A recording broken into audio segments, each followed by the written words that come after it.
Hello, friend. Welcome to Sleepy Old World. Get comfortable. I want to say this quickly, and then I promise I will leave it alone.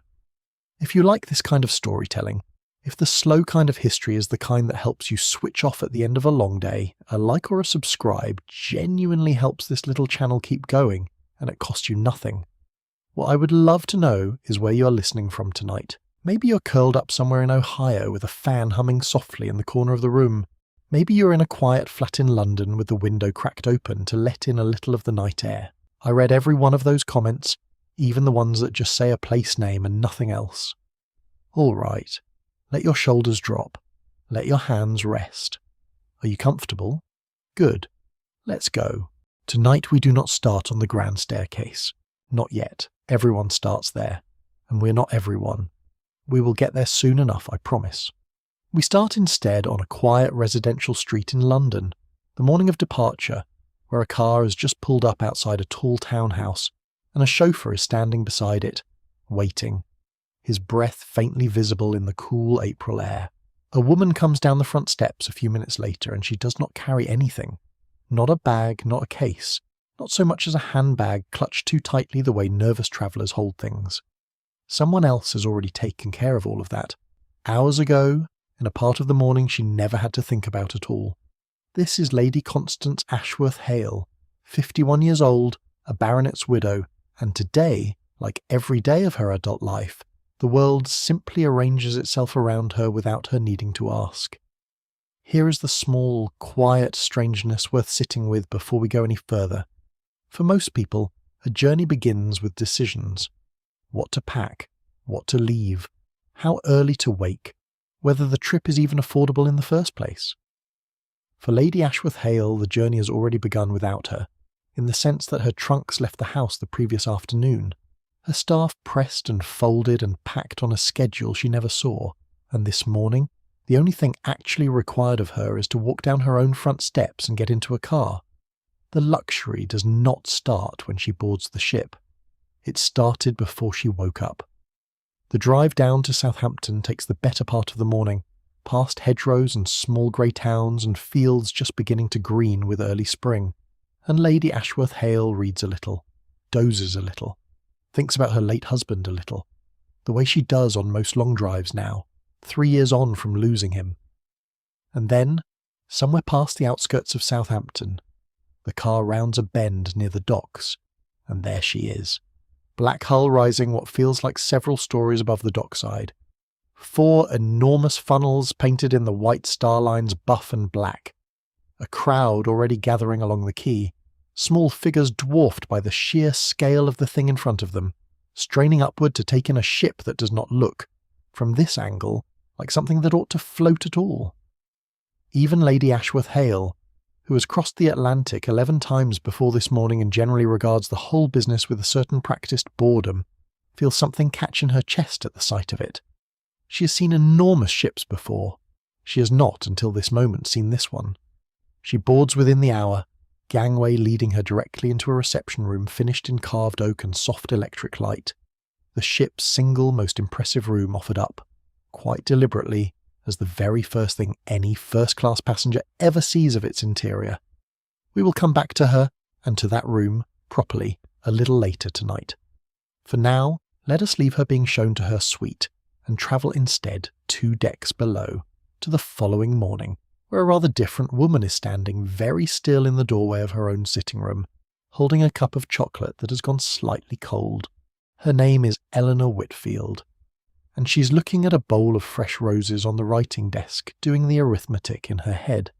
The roses are real, not paper, not silk, not some clever imitation stitched by a milliner in New York.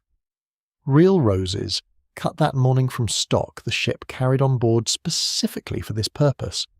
replaced daily for the entire crossing, on a vessel currently sitting in the middle of the North Atlantic with no port, no florist, no garden within several hundred miles in any direction. Eleanor is 34 years old. She's the wife of the Pittsburgh steel man who did not come on this crossing, because he never sets foot on ships if he can help it. Something about his stomach, something he never fully explains. and so she is travelling with her sister and a maid and a great deal of luggage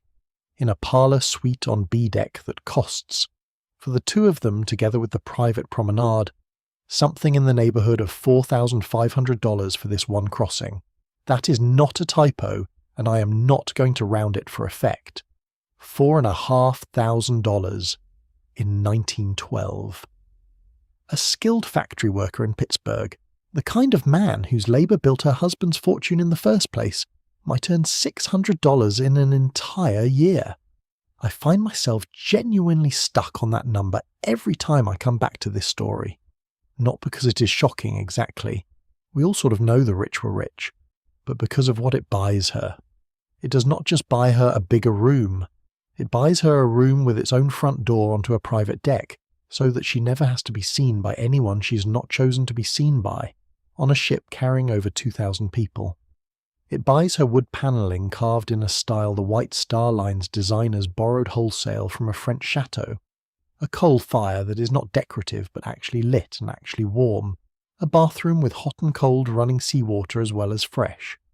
and a wardrobe room, an entire separate room, just for the wardrobe, because Eleanor packed 14 trunks for a crossing that lasts less than a week. She sets the cold chocolate down. Her sister, Margaret, 3 years younger and considerably less patient with all of this, is still asleep in the connecting bedroom, and Eleanor lets her be for now. There is a particular quality to the quiet in a room like this at 10 in the morning that I want you to sit with for a second, because it is not the quiet of an empty house. It is the quiet of a machine running so smoothly underneath you that you forget it exists at all. Somewhere below her, boilers the size of small houses are burning through roughly 600 tons of coal a day. Somewhere below her, hundreds of men are shoveling that coal in heat most of us would find unbearable. Up here, in Eleanor's sitting room, the only sound is the faint tick of a small clock on the mantel and, very distantly, the string trio that has begun tuning somewhere near the reception room, 3 decks down and a world away. That gap between the engine room and the string trio is more or less the entire subject of tonight. I want to give you a small detail here, one of those facts that tends to surprise people, because it surprised me the first time I came across it. The staterooms on this ship were not decorated in a single house style, the way you might expect from something built as one continuous structure. The White Star Line hired multiple design teams and gave first-class passengers a genuine menu of decorative periods to choose from when they booked. Empire style, Louis XV, Louis XVI, Queen Anne, Modern Dutch, Old Dutch, Georgian. A passenger booking a stateroom months in advance could, within certain limits, request the style they wanted their room finished in, the way you might choose wallpaper for a nursery today. Eleanor chose Louis XVI for her sitting room, which meant pale painted panelling, delicate gilt moulding, furniture with slender curved legs, and a general air of Marie Antoinette's private apartments, reimagined for a coal-burning ship crossing the Atlantic at 22 knots. There is something almost funny about that if you let yourself notice it. A room built to evoke Versailles, floating on top of water that is, at this exact moment, roughly 2 miles deep. Those roses on her writing desk, the ones I mentioned a moment ago, came from a flower supplier near Covent Garden in London, cut and boxed the morning before the boat train departed, carried down to Southampton, and loaded aboard along with several days' worth of additional stock, kept fresh in a small dedicated cold storage compartment near the main galley, apportioned out daily by the stewards responsible for each corridor of staterooms so that every suite requesting fresh flowers received a properly replenished arrangement each morning for the full length of the crossing.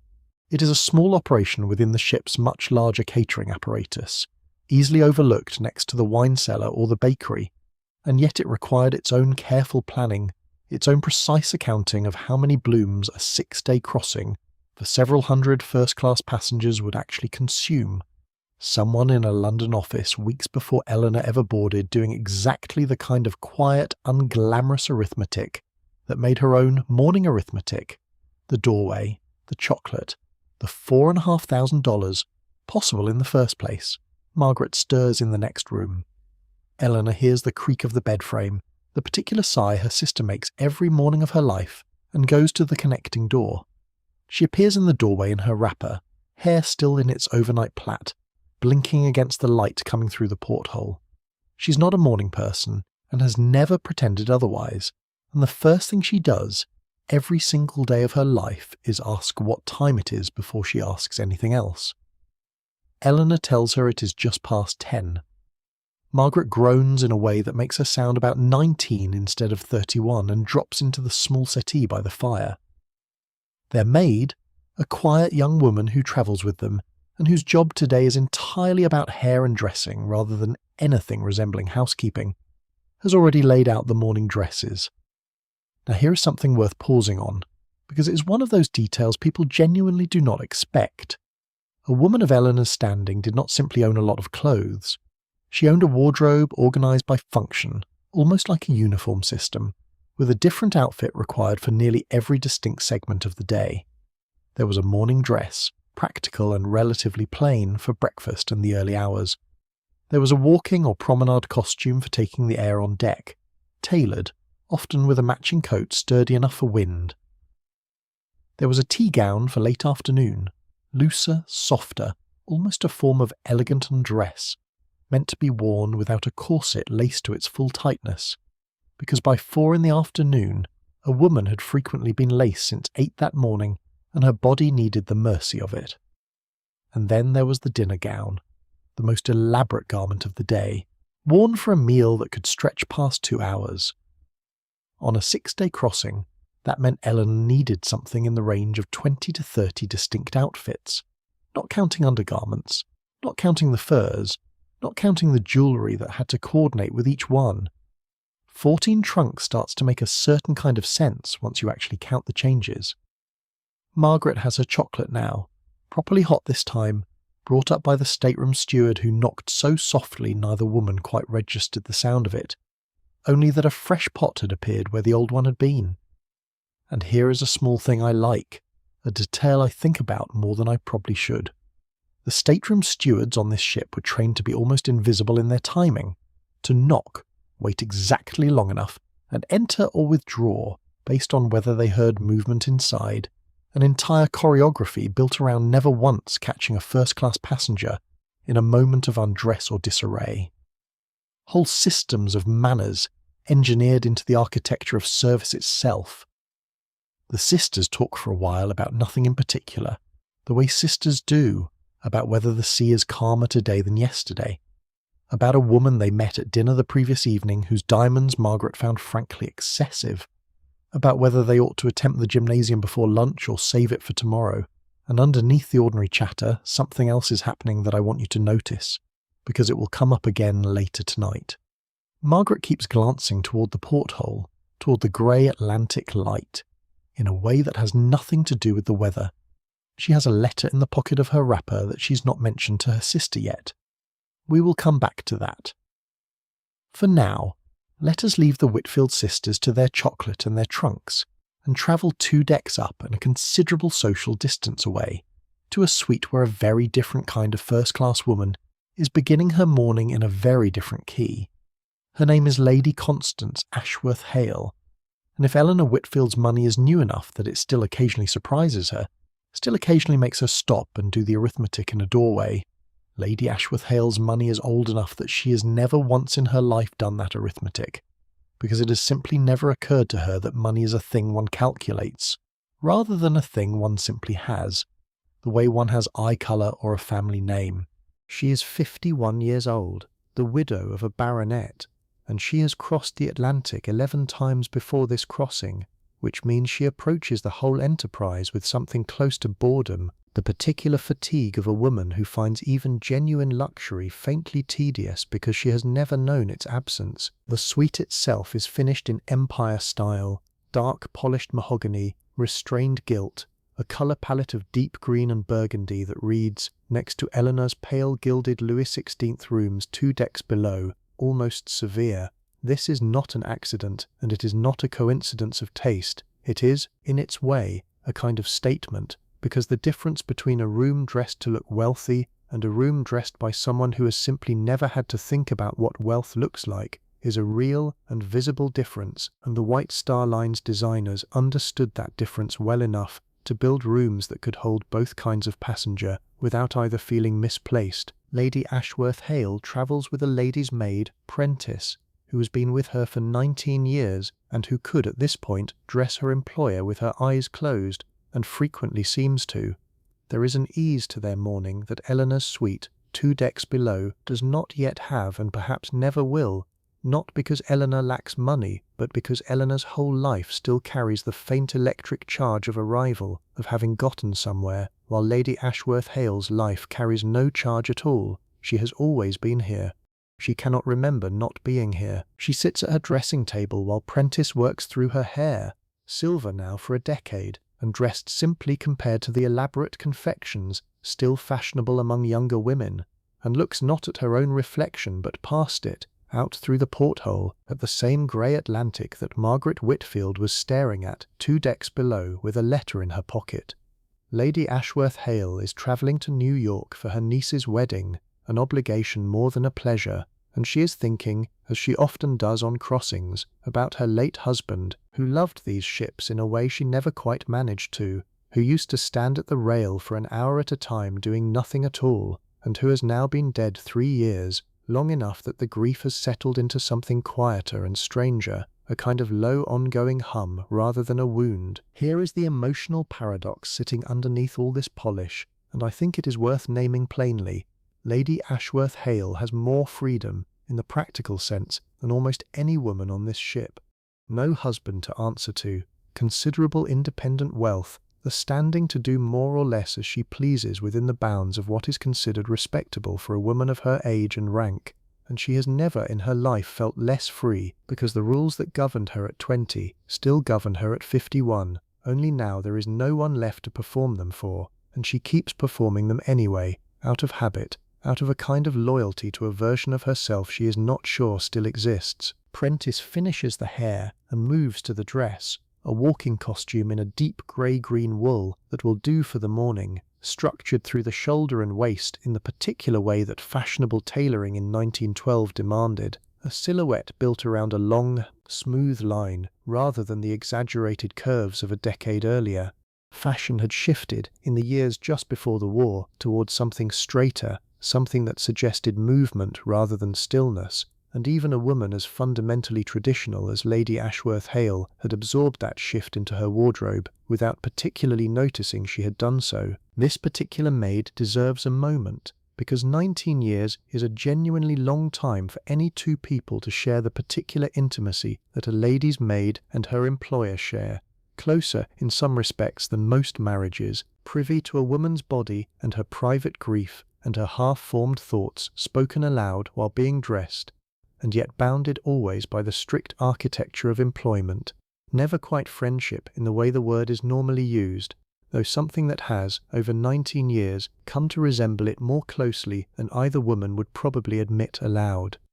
Prentice was present for the funeral 3 years back, standing quietly at the edge of things in her own good black, and has watched, across the years since, the particular private choreography of a woman learning to be a widow, the moments Lady Ashworth Hale allows herself to fall apart, always brief, always in this exact room, never anywhere a servant other than Prentice herself might witness it. There is a loyalty in that kind of witnessed grief that runs both directions, and Lady Ashworth Hale, whatever her more traditional views on the general proper distance between mistress and maid, has never once, in 19 years, taken Prentice's steadiness for granted, a fact she has never said aloud either, though Prentice, brushing out the last of the morning's hair with the same practised, affectionate efficiency she has brought to this task for nearly 2 decades, does not particularly need to be told. We will leave her for now too, dressed and composed and slightly bored and privately grieving in a way none of the other passengers on this ship will ever glimpse,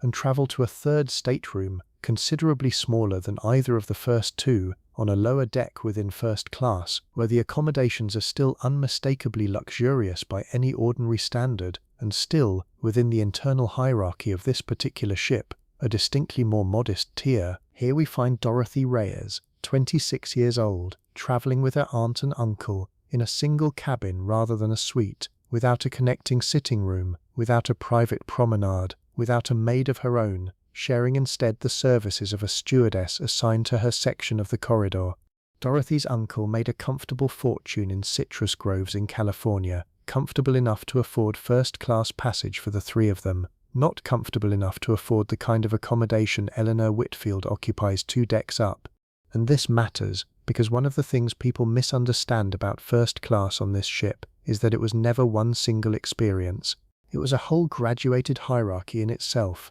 suites that cost thousands of dollars sitting within the same class designation as cabins that cost a few hundred, all of the passengers technically first class, none of them having remotely the same crossing. Dorothy's room is finished simply and pleasantly, painted paneling rather than carved wood, a single berth rather than a full bed, a small wardrobe rather than a dedicated dressing room, and she does not mind any of this in the slightest, because compared to anything she has experienced before in her life, this is already an almost unbelievable luxury, and she spends the first morning of the crossing simply walking the corridors, looking at everything, thrilled in a way that neither Eleanor 2 decks up nor Lady Ashworth Hale 2 decks further up can quite remember how to be anymore, because thrill requires a kind of freshness that money held long enough tends to wear away. Her morning routine, without a lady's maid to manage it for her, looks considerably different from Eleanor's or Lady Ashworth Hale's, though no less careful in its own way. Dorothy dresses her own hair, a skill her mother taught her carefully back in California, specifically in anticipation of trips exactly like this one, a simple low knot that takes perhaps 15 minutes, rather than the better part of an hour, supplemented for evening by a stewardess who is glad enough to help for a modest tip when her other duties allow. She washes with a plain unscented soap she brought from home, rather than the imported rosewater preparations Eleanor's dressing table carries, and considers herself, most mornings, perfectly well turned out by the time she leaves her cabin, a judgment the rest of the ship, on the whole, seems inclined to agree with. Now, before we go any further into the people, I want to take you somewhere, because this ship had rooms most passengers on other liners of the era had simply never encountered, and Dorothy, thrilled and curious, is about to find one of them completely by accident. She wanders down a staircase she has not used before, and finds herself, quite suddenly, standing in front of a swimming pool.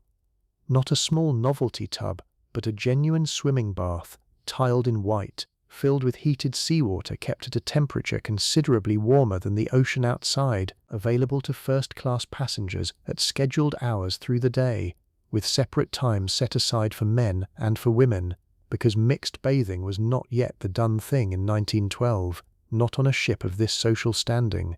Dorothy has never seen anything like it. A swimming pool, on a ship, in the middle of the ocean, heated. She stands at the edge of it for a full minute before a passing steward, moving past on some errand, tells her gently that the women's hours begin at 10 the following morning if she would like to return. Just beyond the pool, through a doorway she almost misses, is the Turkish bath, and this is the detail that I think genuinely surprises people most, because it does not sound like something that belongs on a ship at all, and yet there it is, a full suite of rooms modelled on the Islamic and Ottoman bathhouses that had become fashionable in elite European society, with elaborately tiled walls in blue and green, gilded Arabian-style ceiling beams, carved teak loungers, a steam room, a hot room kept at a genuinely high temperature, a cooling room, and an electric bath chamber where a passenger could sit in a reclining chair while a mild electric current, considered at the time to be therapeutic for circulation and rheumatism,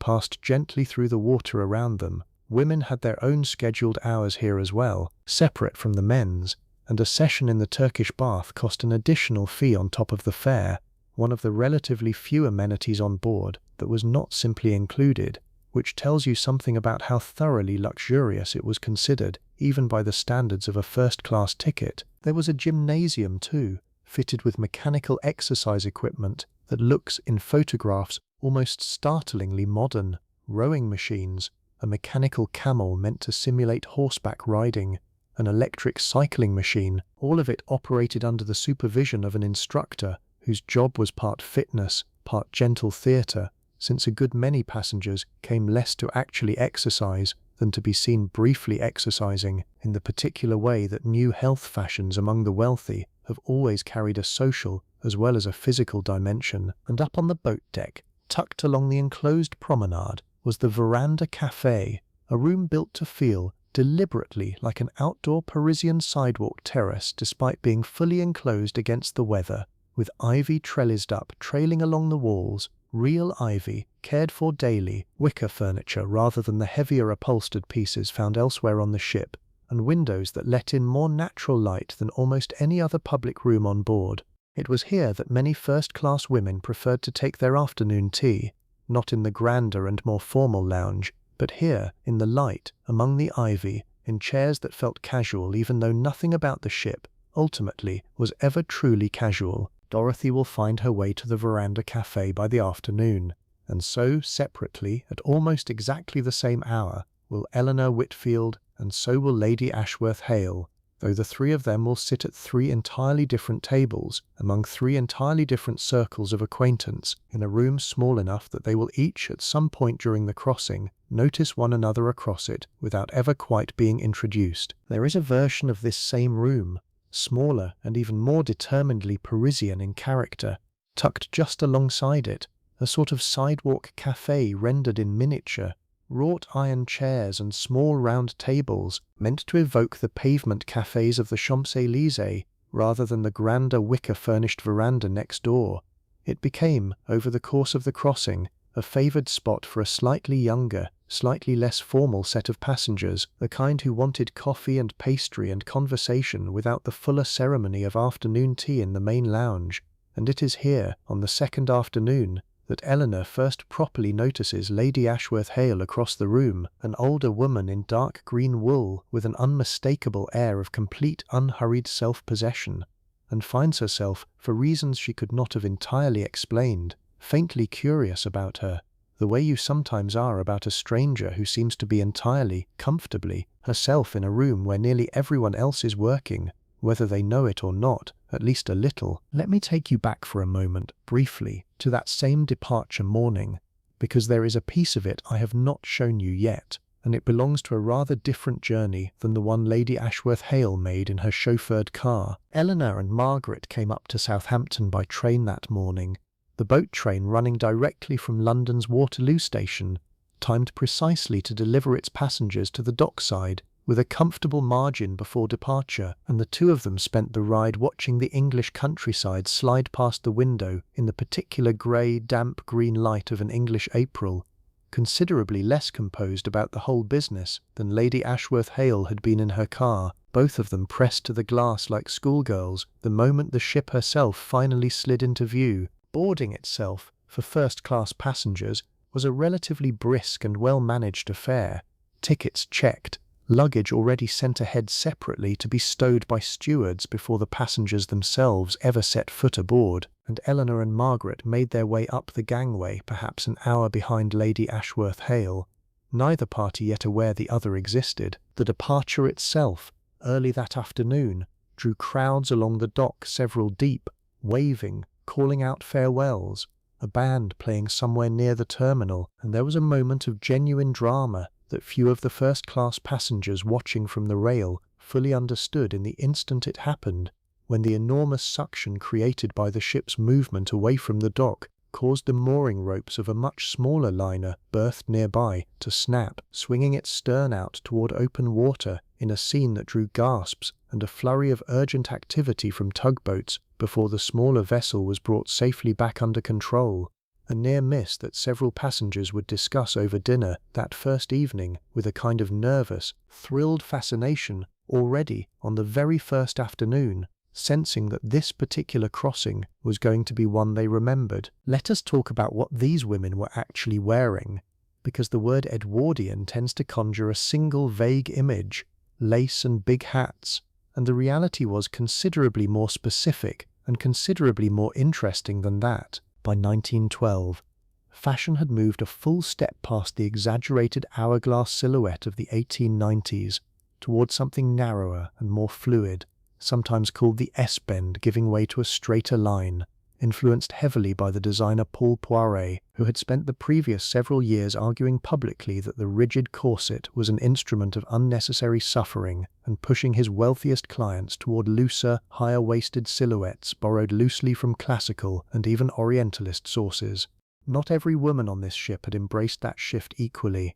Lady Ashworth Hale, true to form, still favoured a more structured corset and a more traditional line. Eleanor, younger and more attuned to Paris, had brought several gowns cut in the newer, looser style, gowns her own mother would have found faintly scandalous for how little they relied on rigid boning to create their shape. The corset itself deserves a moment, because it is the garment people ask about most and understand least. By this period, the fashionable corset was not the brutally cinching device of popular imagination. It was long line, extending from bust to hip, designed less to create a tiny waist through force than to create a smooth, straight silhouette from shoulder to thigh,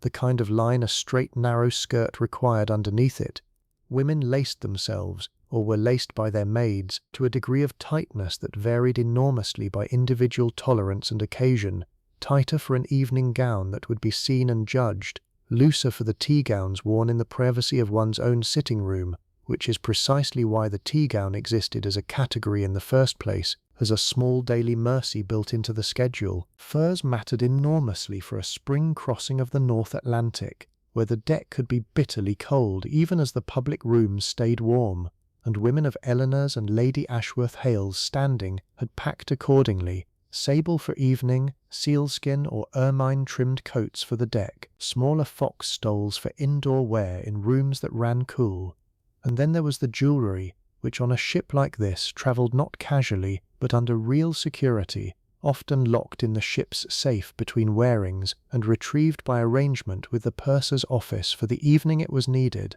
Lady Ashworth Hale's pearls, a rope long enough to wind twice at the throat and still fall past the waist, had belonged to her husband's mother before her, and would, she assumed without much sentiment, belong to her niece eventually. Eleanor's diamonds were newer, purchased rather than inherited, and she wore them, if she was honest with herself, with slightly more pleasure than Lady Ashworth Hale wore pearls that had simply always been there, the way a person enjoys a thing they chose more than a thing they were handed. Hair for evening required its own separate architecture entirely, built up high, often over pads or false pieces to add volume, dressed with combs and sometimes with a small aigrette, a spray of feathers anchored with a jewelled clip, rising from the crown. It took the better part of an hour for a maid to build a proper evening hairstyle, which is one of the quieter reasons the afternoon existed as a distinct segment of the shipboard day, a pause before the real architecture of the evening began to be assembled, piece by piece, pin by pin.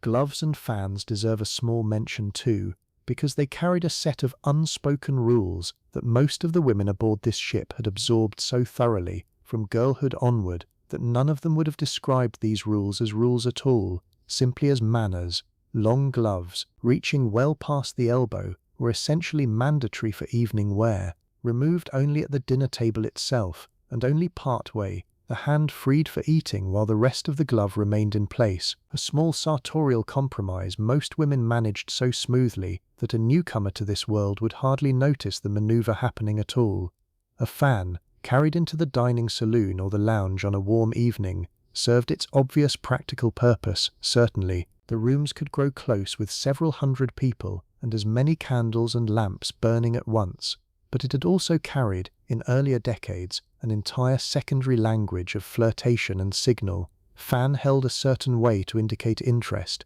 angled another way to indicate its opposite, a system of coded communication that had faded considerably in strict practice by 1912, but that older women like Lady Ashworth Hale still recognized instinctively when they saw its faint echoes in the way certain younger women handled their own fans across the dinner table. Half performance, half genuine habit passed down, without anyone quite explaining where it had originally come from. Hats, similarly, followed their own precise etiquette, worn for the promenade deck and for any daytime appearance in the public rooms, removed indoors in the evening in favour of the elaborately dressed hair, and a woman's hat collection, for a crossing like this one, distinct from her evening hair ornaments, might run to half a dozen or more, wide-brimmed styles, anchored with long decorative hatpins against the wind on deck. Smaller, neater shapes for indoor daytime wear, each one selected to complement a specific outfit in a system of coordination that Eleanor's maid tracked with the same careful precision she applied to the rest of the wardrobe.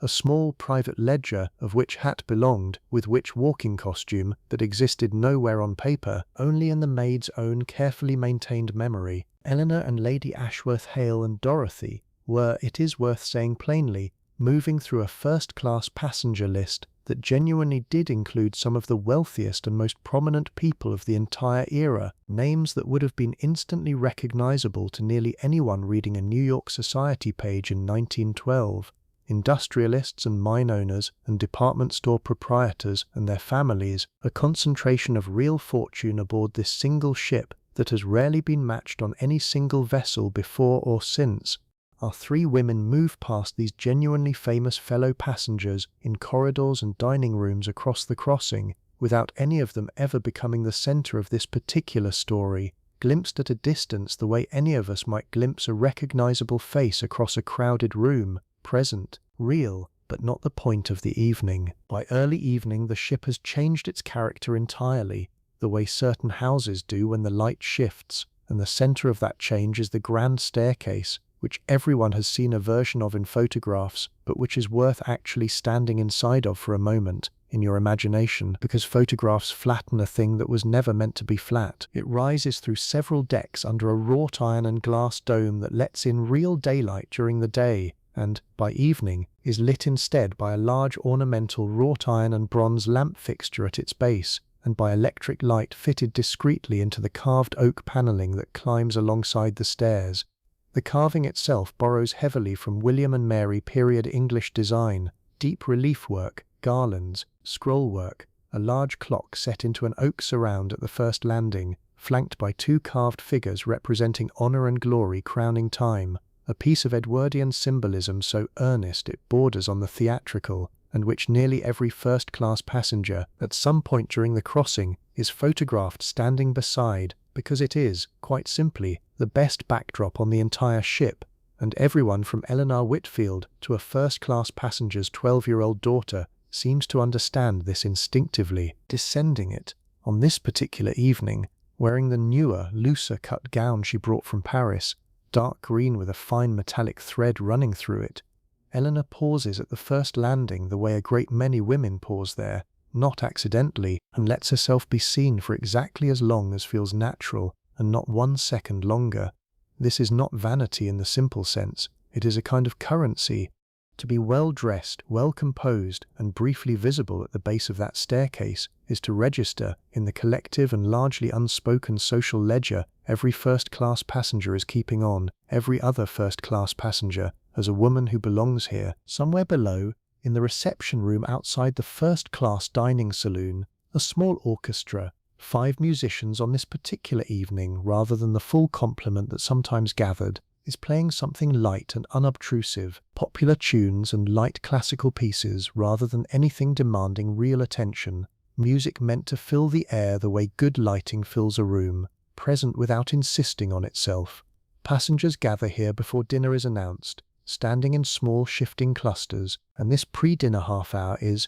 in its own quiet way, one of the most socially important stretches of the entire day, because it is here, in the reception room, glass of sherry in hand, that the actual sorting happens, who speaks to whom, who is drawn into which cluster, who stands slightly apart and is left there. Dorothy Reyes, arriving with her aunt and uncle in a gown considerably simpler than Eleanor's, finds herself standing near the edge of one of these clusters, recognized by no one, included by no one, and experiences, for the first time since boarding, a small cold flicker of the thing that the entire structure of first class, for all its warmth and polish, was quietly built to produce in anyone standing on its lower rungs. She smiles anyway. Her aunt squeezes her arm, and then dinner is announced, and the clusters begin, unhurried, to move. Dinner in the first-class saloon on this ship was not a meal in the way we tend to think of meals now, something you sit down to and finish in 40 minutes. It was an event with its own internal architecture, typically stretching past 2 hours, moving through as many as 10 or 11 courses on a formal evening, each one small, each one a distinct decision rather than a mere stage in eating. The room itself could seat several hundred people at once, laid out across small tables rather than long communal ones, a deliberate design choice that let parties dine together in something closer to privacy while still sharing the same grand, high-ceilinged space, decorated in a restrained Jacobean style, white paneling rather than dark wood, tall leaded glass windows along the sides letting in what would have been daylight earlier and was now the soft reflected glow of the room's own lighting. A typical formal dinner moved from oysters through a clear soup and then a thick one, a fish course, perhaps a small entree like lamb cutlets or filet mignon. A palate-cleansing sorbet meant quite literally to reset the tongue partway through the meal. A roast course, usually something substantial like squab or duckling. A cold dish, a vegetable course served on its own rather than as a side. A sweet, and then cheese and fruit before coffee. Wine changed with nearly every course, chosen to complement each dish specifically, which meant a proper formal dinner required not just patience but genuine attentiveness, a kind of practiced stamina that Lady Ashworth Hale possessed without thinking about it, and that Dorothy, 3 tables away, was still visibly, gamely working to master. Each place setting carried its own small, quiet extravagance. Fine white china bordered in a deep cobalt blue and trimmed with gold, monogrammed discreetly with the shipping line's own crest rather than anything more ostentatious, and a formidable array of silverware laid out in the order it would be used, working from the outside in, a system that had confused more than one first-time first-class traveller on the opening night of a crossing, and that Dorothy, aware of exactly this risk, had quietly practiced with her aunt's coaching before ever boarding, determined not to be caught reaching for the wrong fork in front of a room full of people who had never once in their lives had to think about it. Crystal stemware, several glasses per setting to accommodate the wine progression, caught the light from the room's chandeliers in a way that added its own small glitter to every table, and the whole arrangement, china and silver and crystal and starched white linen, was reset with a precision after every single meal that most passengers, absorbed in their own conversation, never once paused to properly appreciate. And here is the detail I think people find most interesting, because it complicates the picture of the dining saloon as the single social peak of the ship.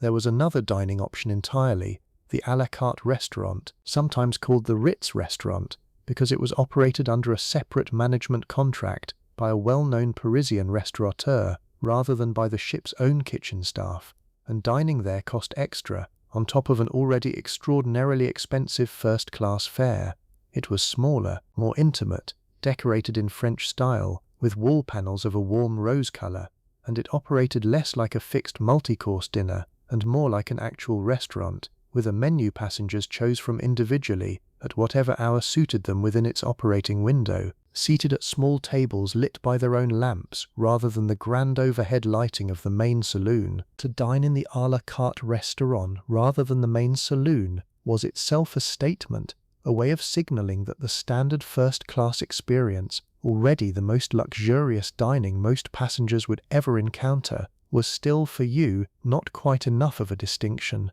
It became, over the course of the crossing, something of an unofficial gathering point for the wealthiest and most socially prominent passengers aboard, a smaller and more exclusive room within the already exclusive room, and reservations there were, in their own quiet way, watched and noted by everyone who did not have one. One dish in particular, served that first formal evening, tends to catch people's attention whenever I mention it, and I think it deserves a small place here. Among the courses was a preparation of poached salmon in a rich mousseline sauce, the fish itself kept fresh across the crossing in the ship's extensive cold storage, dressed and finished tableside with the particular unhurried formality that French-influenced service of this era demanded, and paired, for those following the wine progression properly, with a chilled white Burgundy chosen specifically to complement its richness. Lady Ashworth Hale, tasting it that first evening, pronounces it, in the understated language of someone who has eaten this exact dish, prepared by a dozen different kitchens across 3 decades,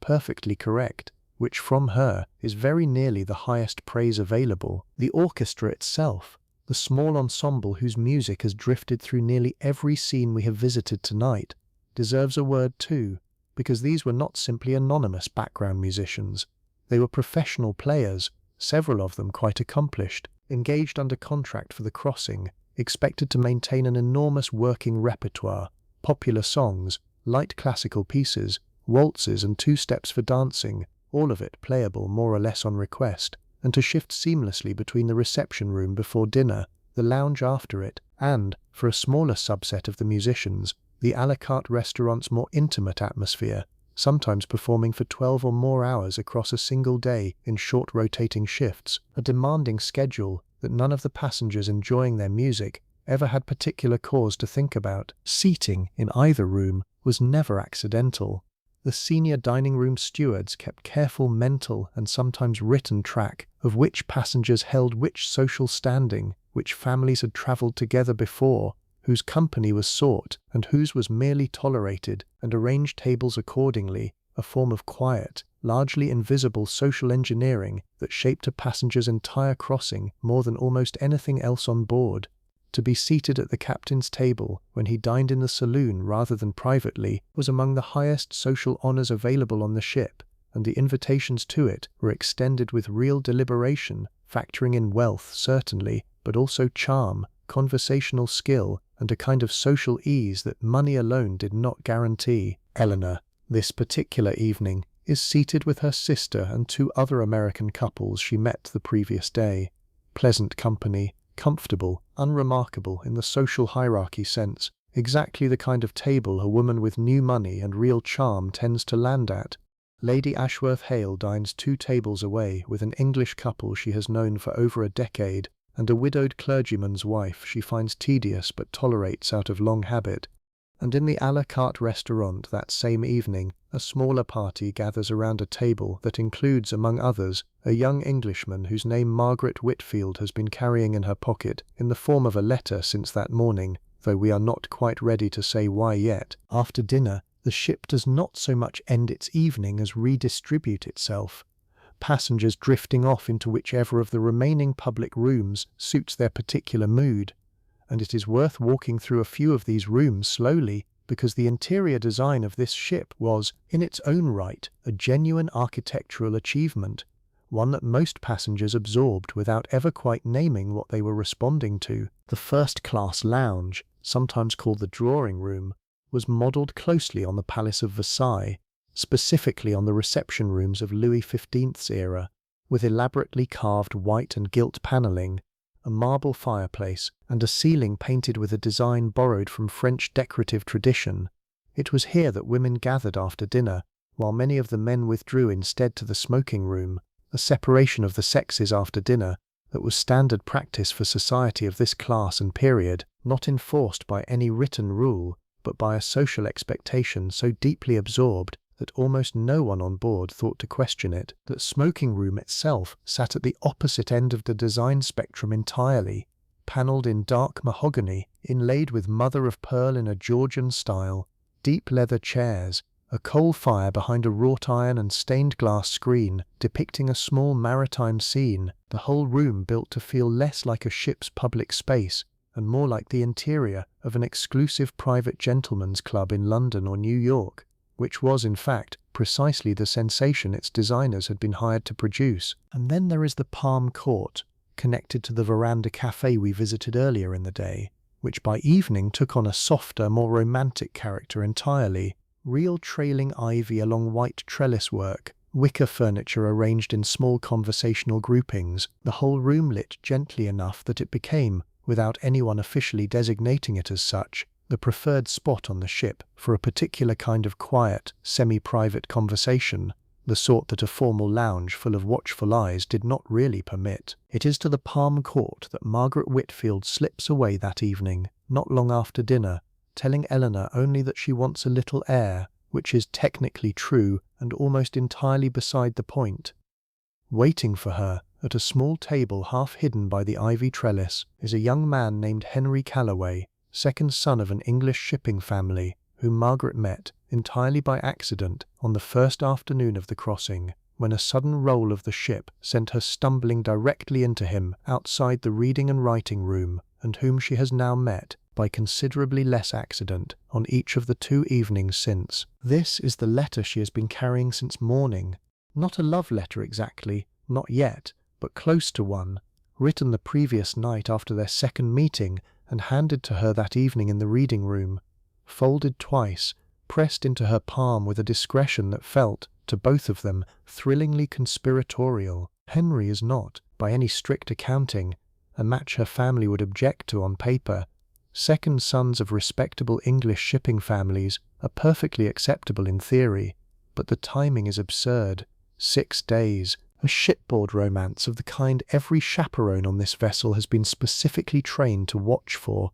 and quietly discourage, and Margaret knows this and is choosing for the length of this one crossing at least, not to particularly care. There is something particular about shipboard courtship that makes it unlike courtship almost anywhere else, and I think it is worth sitting with for a moment, because it explains why so many of these brief crossing romances carried an intensity that a 6-day acquaintance would not normally produce on land. A transatlantic crossing is a sealed world. No callers, no chaperoning aunts dropping by unannounced, no risk of running into last week's suitor at church, none of the usual social machinery that ordinarily slows a courtship down to a manageable, watchable pace. 2 people meet on day 1 and are by day 3 essentially trapped together in the most beautifully decorated small town either of them will ever visit, with nothing to do but talk and walk the deck and find each other again at dinner, and it does something to time itself, compresses it, so that 6 days can come to feel, emotionally, like 6 months. Henry tells her, in the Palm Court that evening, about his family's business, about an older brother he gets along with better than most younger sons manage, about a dog he left behind in Southampton that he already, 3 days into the crossing, quite obviously misses. Margaret tells him considerably less, because she has learned, watching her sister's marriage from the inside for the better part of a decade, that a woman reveals herself slowly if she reveals herself wisely, and so she asks him questions instead, and listens, and lets the ivy and the wicker and the low golden lamplight do a good deal of the romantic work that neither of them has to say aloud. He tells her, too, a little about the shipping side of the family business itself, cargo lines running between Southampton and the West Indies rather than passenger liners, a considerably less glamorous corner of the industry than the one currently carrying them both across the Atlantic, and confesses, with a small self-deprecating laugh, that he finds the whole business of tonnage and manifests and insurance rates somewhere between mildly interesting and completely tedious, depending entirely on his mood that particular week, an honesty Margaret finds more attractive than any amount of polished enthusiasm could have managed. He asks her, in turn, what she actually wants, not what her family expects of her, but what she herself wants, a question so rarely put to her directly and so rarely considered by Margaret in those exact terms that she finds herself sitting with it for a long moment before answering, slowly, that she is not entirely certain yet, only that she wants, whatever it turns out to be, to have actually chosen it herself. They are not the only pair using the Palm Court this way tonight. A few tables over, an older couple, clearly married, sits in a silence that is comfortable rather than strained, the kind of silence 2 people only earn after 20 or 30 years of finding, gradually, that they no longer need to fill every quiet moment with talk. Margaret notices them without meaning to, and something in the sight of it, the easy silence, the husband's hand resting loosely over his wife's on the table, catches at her in a way she does not fully examine, and files away instead, the way you file away a small ache you plan to think about later, by 10. Eleanor comes looking for her sister, not with any real suspicion, simply because it is getting late, and the Turkish bath's women's hours begin absurdly early the next morning, and Eleanor, ever practical beneath the silk and the diamonds, believes firmly in sleep. She finds Margaret in the Palm Court with Henry Calloway, and reads the entire situation in roughly 4 seconds, the way older sisters generally can, and says nothing about it in front of him, beyond a perfectly pleasant good evening, reserving her actual thoughts for the walk back to their suite, where she will ask, gently and without judgment, exactly the questions a sister ought to ask. Before that first day closes properly, I want to give you one more small picture, because it is the kind of thing that tends to stay with people longer than any of the gilt paneling does. Sunset that first evening comes early, the sky over the open Atlantic turning through a long, unhurried sequence of orange and rose, and then a deep, bruised violet, visible from nearly every point on the open decks, and a fair number of passengers, first class and otherwise, find their way to the rail simply to watch it happen, coats pulled close against the cooling air, conversation dropping away by degrees as the colour builds, and then, gradually, drains out of the sky. Eleanor watches it from her private promenade, alone for a few minutes before Margaret joins her, and finds herself struck, the way you sometimes are, by something you have technically seen 1,000 times before, by how completely different a sunset looks with absolutely nothing, no rooftop, no tree line, no hill, breaking the horizon in any direction at all, just the sun going down into water that seems, at that hour, to stretch on forever in every direction she turns to look. The weather itself had been shifting steadily since departure, worth a brief mention here because it shaped so much of what passengers chose to do with their days. That first afternoon out of Southampton had carried a persistent grey drizzle, the particular damp chill of an English spring that most of the passengers had simply expected and dressed for accordingly. Heavier coats, the promenade deck less populated than it would become later in the crossing. By the second day, the sky had cleared into a bright, cold blue, the wind brisk enough along the open decks to make hats a genuine hazard without a firm hand on the brim. And it was this second day's weather, crisp and clean and full of sharp Atlantic light, that first drew the larger crowds out to the deck chairs and the promenade in real numbers. Each day since had grown marginally calmer than the one before it, the wind easing, the sea flattening by degrees, an unusually smooth and pleasant crossing by the standards of even the most experienced travellers aboard, several of whom remarked on it at dinner more than once, the kind of calm passage that made an already luxurious crossing feel, if anything, even more effortless than it already was. By the second morning, the crossing has settled into something like a rhythm, the way any new environment eventually stops feeling new and starts feeling merely like where you are. And it is worth pausing here to talk about how first-class women actually spent the long, unstructured hours of a day at sea, because the popular image, a woman in a deck chair doing essentially nothing for a week, badly undersells how deliberately structured that apparent idleness actually was. Mornings after breakfast were commonly given over to correspondence, and the ship's library and writing room, panelled in a soft satin wood and fitted with a long bay window looking out over the forward well deck, was busy for a solid hour or two most mornings, with women writing letters that would not actually be posted until the ship reached New York. Letters written more for the discipline and pleasure of writing than for any real urgency, since nothing written mid-Atlantic could reach anyone faster than the ship itself would arrive. Lady Ashworth Hale wrote 3 letters most mornings without fail, a habit so ingrained from decades of London social life that she kept it up even here, in the middle of the ocean, where the letters would sit unposted in her writing case for days. The ship supplied its own stationery for exactly this purpose. Heavy cream paper printed at the top, with a small engraving of the vessel herself alongside the White Star Line's house flag, available freely in the writing room's small cubbyholes, and a great many passengers, Eleanor among them, found themselves using considerably more of it than strictly necessary, simply because the paper itself felt good beneath the pen, substantial in a way that made even an ordinary line of correspondence feel faintly ceremonial. Eleanor writes that second morning, not only to her husband but to a school friend back in Pittsburgh she has not properly written to in the better part of a year, a longer, warmer letter than the clipped wireless message she will send her husband later that same day, full of small, vivid details about the crossing, the roses, the swimming bath, a description of Margaret's new acquaintance that stops carefully short of naming him, and finds, writing it, a version of herself considerably more open and considerably more herself than the version she has been carefully presenting at dinner each evening, a reminder that a woman's truest voice sometimes surfaces most easily on paper, addressed to someone far enough away not to immediately judge it. Reading filled a good deal more time than people tend to assume, and the ship's library held a genuinely substantial collection, popular novels of the day, a fair amount of poetry, travel writing, and a surprising number of women on board this particular crossing were reading, with varying degrees of open interest, books and periodicals touching on the question of women's suffrage, which by 1912 had become impossible for society women on either side of the Atlantic to entirely ignore, whatever their personal position on it happened to be.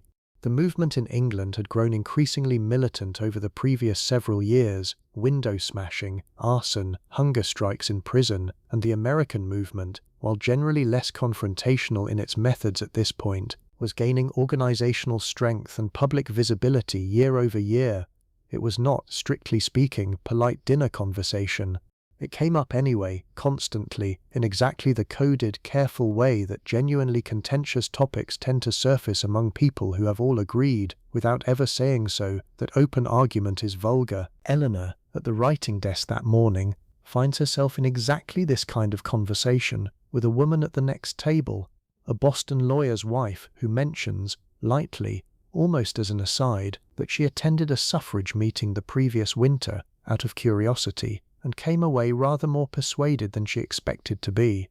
Eleanor, who has never attended such a meeting and has not particularly thought the matter through, finds herself surprised by how much she wants to keep talking about it, and by how carefully she has to modulate her own voice to keep the conversation from tipping into something her husband, back in Pittsburgh, would consider unbecoming in his wife. It is a small moment, over almost before it starts, and it stays with her anyway for the rest of the morning, the way small moments sometimes do. Lady Ashworth Hale holds, on this particular subject, a more settled and considerably less generous view, having lived through enough decades of settled certainty to find the whole agitation faintly exhausting, though even she, walking the enclosed promenade deck later that morning for her habitual half-hour of exercise, admits privately to herself that the daughters and nieces of women exactly like her seem to be arriving at adulthood expecting a different kind of life than the one she was handed, and that this fact, whatever she thinks of it politically,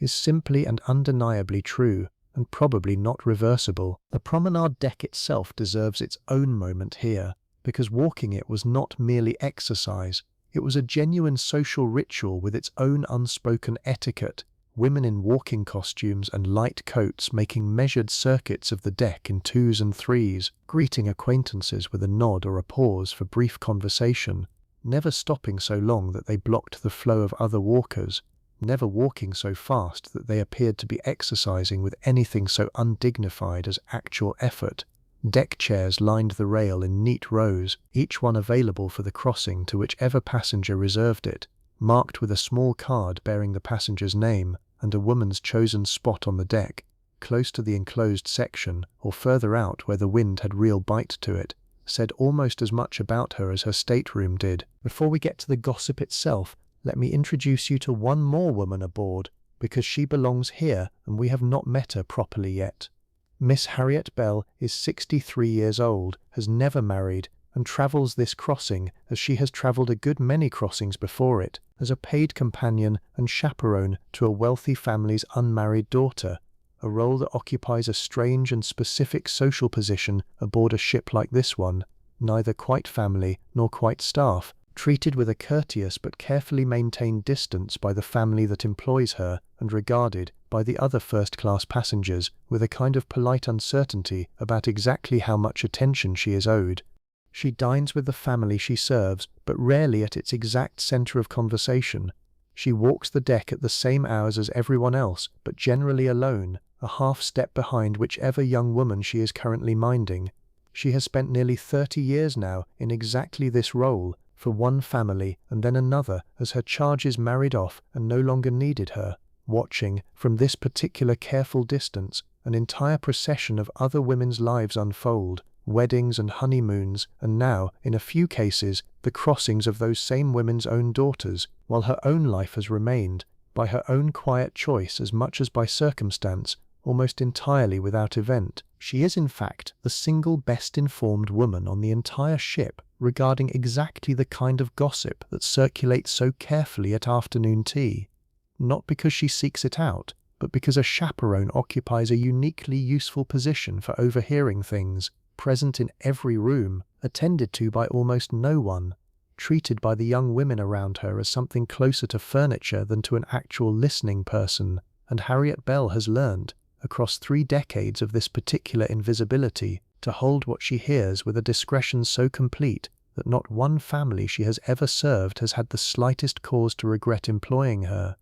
She likes Dorothy, whom she has observed with real warmth over these past several days, precisely because Dorothy is one of the few young women aboard who has actually stopped to talk to her properly, asked her a real question or two, treated her as a person with her own history rather than simply a fixture attached to someone else's daughter, and it is this small kindness, more than anything else, that will lead Harriet Bell, before this crossing ends, to do Dorothy a quiet favor that Dorothy will not fully understand the value of for several years yet. It is on one of these morning circuits that the ship's real gossip economy becomes visible, if you know how to watch for it, because very little of substance was ever said directly. Dorothy, walking with her aunt, overhears two Englishwomen discussing, in tones of perfect neutrality, a French countess travelling in one of the other suites whose title, one of them murmurs, is generally understood on the continent to have been considerably enhanced by marriage rather than birth, a piece of information delivered so gently and so devastatingly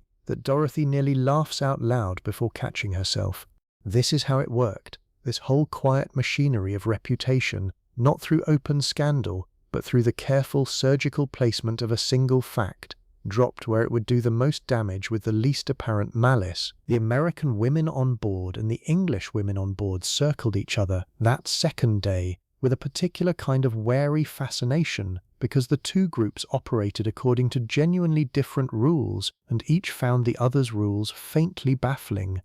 English society, old and settled, cared enormously about lineage, about how long a family had held its position, about the difference between land money and trade money, even when both amounted to exactly the same number of pounds in the bank. American money, especially money as recently made as Eleanor's husband's, cared considerably less about where a fortune came from and considerably more about its current size, a bluntness that struck women like Lady Ashworth Hale as faintly vulgar and struck women like Eleanor, in her more honest moments, as actually rather more sensible. There was a particular kind of transatlantic marriage that had become increasingly common in exactly this period. American fortunes marrying into English titles, American money in exchange for English lineage, a trade that both sides understood plainly, even when neither side ever discussed it in those exact terms at dinner.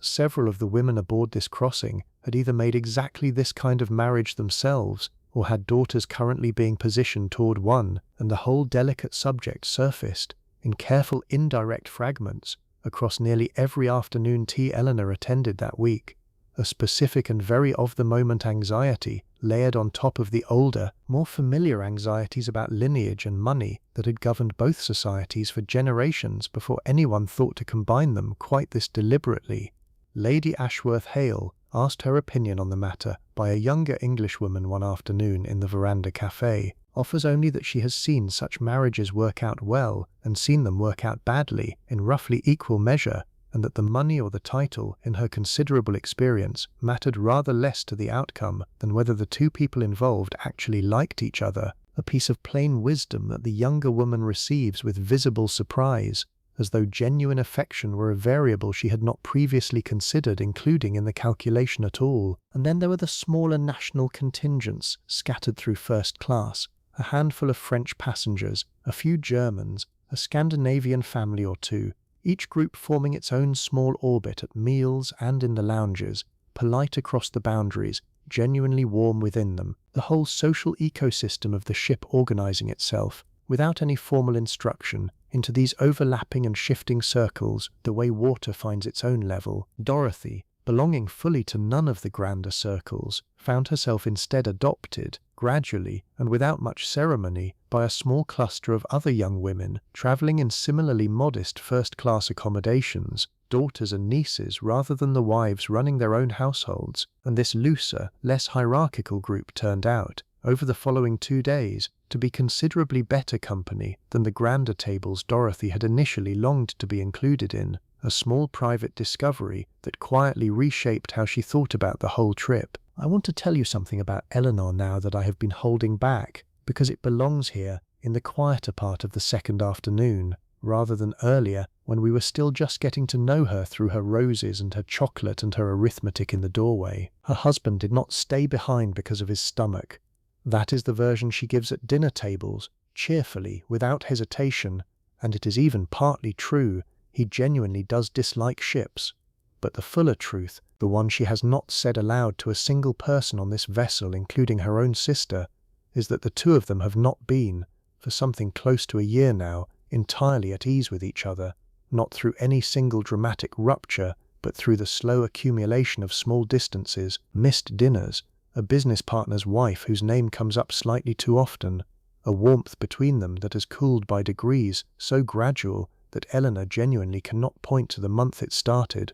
She booked this crossing, if she is honest with herself, partly to see her sister, and partly simply to be somewhere he was not, to have a stretch of days in which she did not have to manage the particular quiet effort of being married to a man whose attention has begun, subtly and without any single confirmable incident, to drift. She has not cried about it. That is not quite her temperament, and besides, crying requires a kind of privacy that a woman travelling with a sister and a maid rarely gets. What she does instead, in the early afternoon of the second day, while Margaret naps and the maid is occupied elsewhere, is sit alone on the private promenade attached to her suite, wrapped in a fur-lined coat against the cold sea air, and simply look at the water for the better part of an hour, doing nothing, thinking about nothing in particular that she could have named if asked, which is its own kind of relief. There is a specific quality to this kind of privacy that I think is worth naming, because it is one of the genuinely valuable things her enormous fare actually bought her,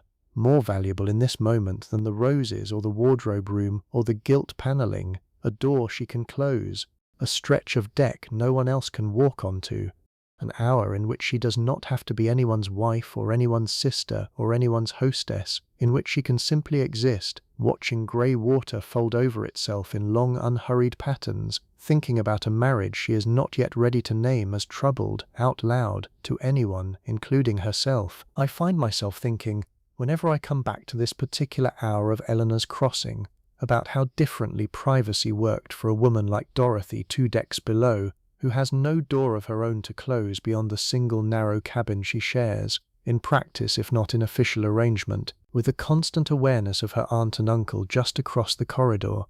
Dorothy's version of this same hour, when she wants it, happens instead on the open promenade deck itself, in full view of anyone who cares to notice, a different kind of privacy entirely, the privacy of simply being one unremarkable young woman among many, rather than the privacy of a locked door. And it strikes me that both kinds count as real, that solitude does not require a private room so much as it requires permission, however you manage to construct it, to stop performing for a little while. Eleanor buys hers with money. Dorothy finds hers in the ordinary anonymity of a crowded deck. Neither is worth more than the other, exactly, though only one of them cost $4,500. By the time Margaret wakes from her nap, Eleanor has composed herself completely, has gone back inside, has rung for tea, and greets her sister with exactly the same easy warmth she has shown her the entire crossing, and if there is anything different in her eyes, anything Margaret might have caught if she had been looking closely enough at exactly the right moment, Margaret, wrapped up in her own letter and her own 6-day romance, does not catch it. This is, I think, one of the true things about families, even close ones, even loving ones. Everyone is quietly carrying something the others do not see. Later that same evening, alone for a few minutes before dressing for dinner, Eleanor takes out a small leather diary she has kept, with varying degrees of faithfulness, since she was a girl, and writes a single paragraph about the crossing so far, the roses, the Turkish bath she finally tried that morning, a line about Margaret's obvious happiness that she means every word of, and nothing at all about her husband. Not one sentence, a silence in the page that says, to no one but herself, considerably more than any sentence she might have written instead. Keeping a private diary was a genuinely common practice among women of her class in this period, less a literary exercise than a kind of quiet daily accounting, a place to set down what a day had actually contained once the performed version of it, the version offered at dinner tables and in letters home, had been carefully assembled and sent on its way. Eleanor's diary, across this particular crossing, will end up considerably shorter and considerably more selective than her diary of any ordinary week at home, and she does not examine too closely what that particular shortening might mean. Let me take you somewhere lighter for a moment. because not everything on this ship carried this kind of quiet weight,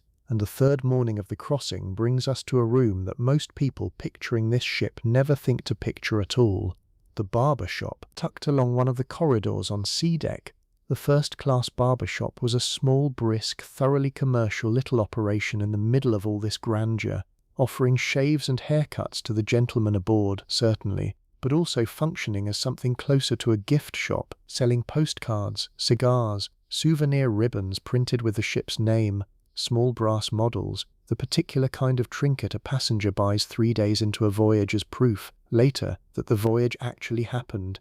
Dorothy's uncle stops in that morning for a shave and comes back to the cabin with a small enamel pin for her, the ship's 4 funnels rendered in miniature, which Dorothy will keep, unbeknownst to either of them in this moment, for the rest of her long life, pinned eventually to 100 different coats and cardigans across 7 further decades. There is a photography element to the ship as well, though not the formal onboard studio some passengers expect, more a matter of passengers bringing their own cameras, increasingly common by 1912 among the wealthy, and a good deal of the third day is spent, among certain families, arranging and rearranging themselves along the boat deck rail for photographs that a good number of them will develop only once safely arrived in New York, photographs that will later become, for reasons none of them could have anticipated on this ordinary bright morning, considerably more precious than anyone taking them imagined at the time. Children move through all of this too, and I do not want to leave them out entirely, because a handful of first-class families travelled with young sons and daughters, and the ship had made some accommodation for them, a smaller playroom equipped with rocking horses and toys, though nothing like the elaborate children's spaces later ocean liners would build. Mostly, first-class children on this crossing were minded by nursemaids and governesses travelling with the family, kept to a fairly structured schedule of their own, meals taken sometimes separately from the adults, walks on deck at set hours, and glimpsed by the rest of the ship mainly in these organized intervals, small figures in sailor suits and pinafores being walked in orderly pairs past the veranda cafe, watched with a certain wistful fondness by women like Lady Ashworth Hale, who had raised her own children decades earlier, and finds something quietly moving in the sight of it now, at this distance, with none of the actual daily exhaustion of it left to remember. That third evening brings a formal dinner of particular note, because the captain is dining in the main saloon rather than privately, and the invitations to his table have been extended, after considerable quiet calculation by the senior stewards, to a small group that includes an American industrialist and his wife, an English peer travelling alone, and, to her own genuine surprise, Lady Ashworth Hale, whose late husband the captain had apparently known slightly, years before, through some shared connection neither woman quite remembers the details of anymore. The captain himself was, by this point in his career, among the most senior and most trusted commanders in the entire White Star fleet, a mariner of several decades' standing, who had been given command of nearly every important new vessel the line had launched in recent years, a reputation that made him, among frequent transatlantic travellers, something close to a known and reassuring quantity, the kind of captain whose name on a sailing schedule genuinely influenced which crossing certain repeat passengers chose to book.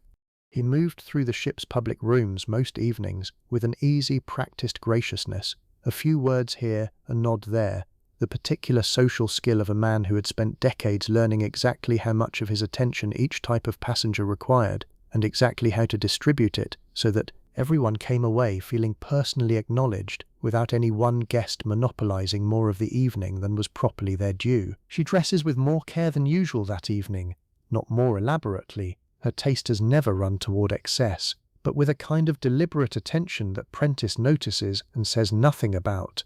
The gown is a deep wine-coloured silk velvet, cut close through the bodice in the newer, straighter line, with a single ornament at the shoulder, an antique paste and diamond brooch that belonged to her grandmother rather than her husband's family, a small point of personal history distinct from the inherited pearls, something that is entirely and only hers. She looks, walking into the saloon that evening, exactly like what she is, a woman who has attended 1,000 dinners exactly like this one, and has never once in her life needed to try particularly hard to look as though she belongs at any of them. Conversation at the captain's table runs, as it generally did on these occasions, along carefully pleasant lines, the crossing so far Mutual acquaintances, a little gentle discussion of the ship itself, her size, her speed, the captain mentioning with evident and entirely justified pride that she has been making excellent time.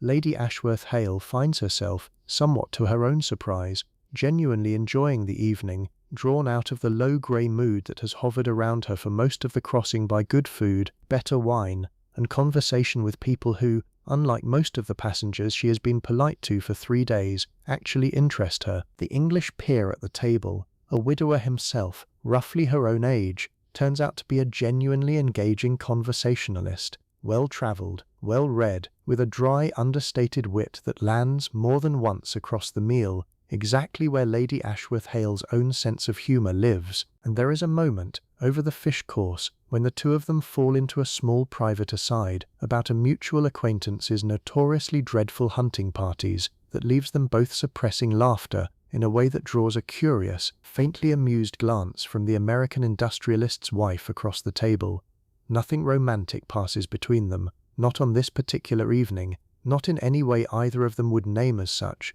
but there is an ease to the conversation, a specific pleasure in being properly matched, intellectually and temperamentally, with another person at a dinner table that Lady Ashworth-Hale has not felt with quite this intensity since her husband died, and she notices it, privately, with a small flicker of something that is not quite hope, but is not entirely unlike it either. There is a small moment near the end of the meal, over coffee, when the American industrialist's wife asks her, gently, whether she is travelling for pleasure, and Lady Ashworth-Hale hears herself say, before she has quite decided to say it, that she is travelling to her niece's wedding, and that her husband would have loved this crossing, and that she still, 3 years on, catches herself turning to tell him something before remembering. It is a small confession, offered lightly, almost as a pleasantry, and it lands at the table with more weight than she intended, a brief pocket of real feeling opening up in the middle of all that polished conversation before someone, kindly, changes the subject and lets her step back from it.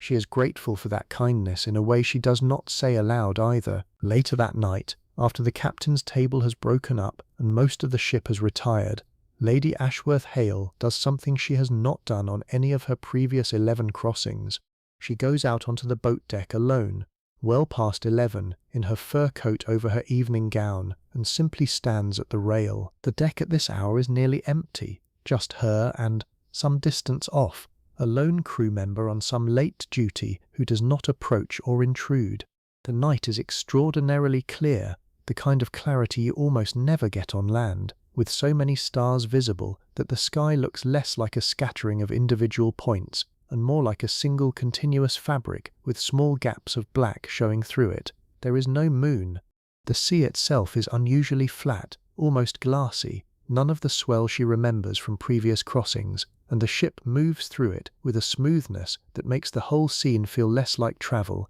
and more like floating in place while the stars very slowly turn overhead. This is the kind of moment I find myself wanting to slow all the way down for, because I think it is easy, telling a story about staterooms and gowns and dinner parties, to lose track of something simple, that these were real people standing on a real deck looking at a real sky, and that the sky itself, that particular night, was doing something genuinely rare, a kind of stillness and clarity that more than one passenger would later describe, independently, in almost identical language, without any of them having compared notes. Lady Ashworth-Hale stays out there longer than she means to, cold eventually working its way through the fur despite herself, and thinks, without any particular direction to the thinking, about her husband, about the 11 crossings before this one, about her niece waiting in New York with a wedding to be married into, about nothing at all for long stretches, simply the stars and the black water and the faint hum of the engines somewhere far beneath her feet. When she finally goes back inside, well past midnight, she feels lighter than she has felt since the crossing began, not because anything has resolved itself. Grief does not resolve on a schedule like that, but because she has given it, for once, a proper hour of her full attention instead of holding it at arm's length the way she generally does, and something in that small honesty seems to have loosened a knot that was tighter than she had let herself notice. The rail she has been standing at sits near the ship's stern, on a stretch of open deck considerably plainer than the grand promenade further forward, unglazed, unglamorous, exposed fully to the weather, and it had become, over the course of the crossing, an unofficial gathering point for exactly this kind of solitary reflection, a handful of passengers each evening finding their own private few feet of rail along it, close enough to acknowledge each other with a nod if they happened to arrive at the same time, far enough apart that no one felt obligated to make conversation. There was a second, smaller staircase back here too, plainer than the grand one forward, used mostly by passengers wanting a quicker route between decks rather than the ceremonial descent through the reception rooms, and it was this quieter, more workaday corner of an otherwise thoroughly ceremonial ship that Lady Ashworth Hale, somewhat to her own surprise, has come to prefer for exactly the kind of unhurried thinking she has been doing tonight. Morning brings the fourth day bright and cold, and with it a different kind of energy entirely, because by the fourth day of a 6-day crossing, a certain restlessness sets in among passengers who have grown thoroughly accustomed to shipboard life and are beginning, in small ways, to look for diversion beyond the usual rhythm of meals and deck walks and afternoon tea. Every day at noon, precisely, the ship's officers took a navigational reading and posted the vessel's run for the previous 24 hours, the exact number of nautical miles covered, on a board near the purser's office where passengers gathered, with real and genuine interest, to see the number for themselves. This daily posting had given rise, over the preceding decades of transatlantic travel, to an informal but enthusiastically observed tradition called the ship's pool, a kind of friendly betting arrangement in which passengers purchased numbered tickets corresponding to a range of possible mileage figures, with the passenger holding the ticket closest to the actual posted run, collecting the pooled winnings. Walter, characteristically, has entered the pool every single day of the crossing without once coming particularly close to the winning number, a running joke among his smoking room acquaintances by the fourth day, while Lady Ashworth Hale, who considers the whole business faintly undignified, has nonetheless quietly purchased a ticket herself on 2 separate mornings, telling no one, and was in fact only 40 miles off the actual figure on the second occasion, a small private triumph she has mentioned to absolutely nobody. Deck games become the order of the morning. Quoits, a simple game of tossing rope rings at a target chalked onto the deck, draws a small cheerful crowd near the stern, mostly younger passengers, though a few of the older set join in with varying degrees of genuine effort and considerably more spectating than participation. There is a squash racket court as well, 1 deck down, a genuine novelty for a ship of this era, complete with its own professional instructor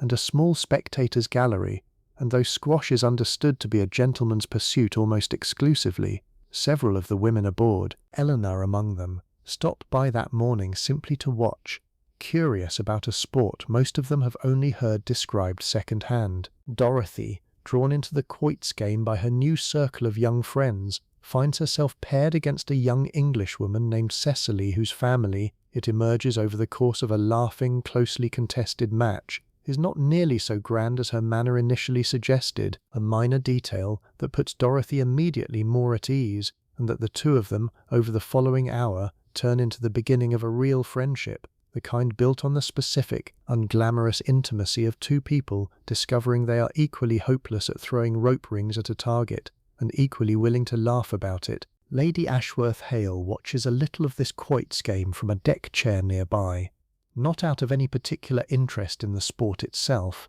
but because the sight of Dorothy's genuine, unguarded laughter, so different from the carefully managed amusement of most of the women she has spent this crossing dining alongside, draws her attention and holds it. When the game finally breaks up, she finds herself, on a small impulse she does not fully examine, inviting Dorothy to join her for tea that afternoon in the main lounge, rather than the veranda cafe, an invitation that startles Dorothy considerably, given the visible gap in their respective standing aboard this ship, and that she accepts anyway, curiosity outweighing nerves. The tea that follows runs considerably longer than either of them expects, Lady Ashworth Hale asking real questions about the citrus groves and California and Dorothy's plans, listening with a genuine attention she has not extended to most of the grander company she has kept this week, and telling Dorothy, toward the end of it, a little about her own girlhood, considerably less grand than her current bearing might suggest,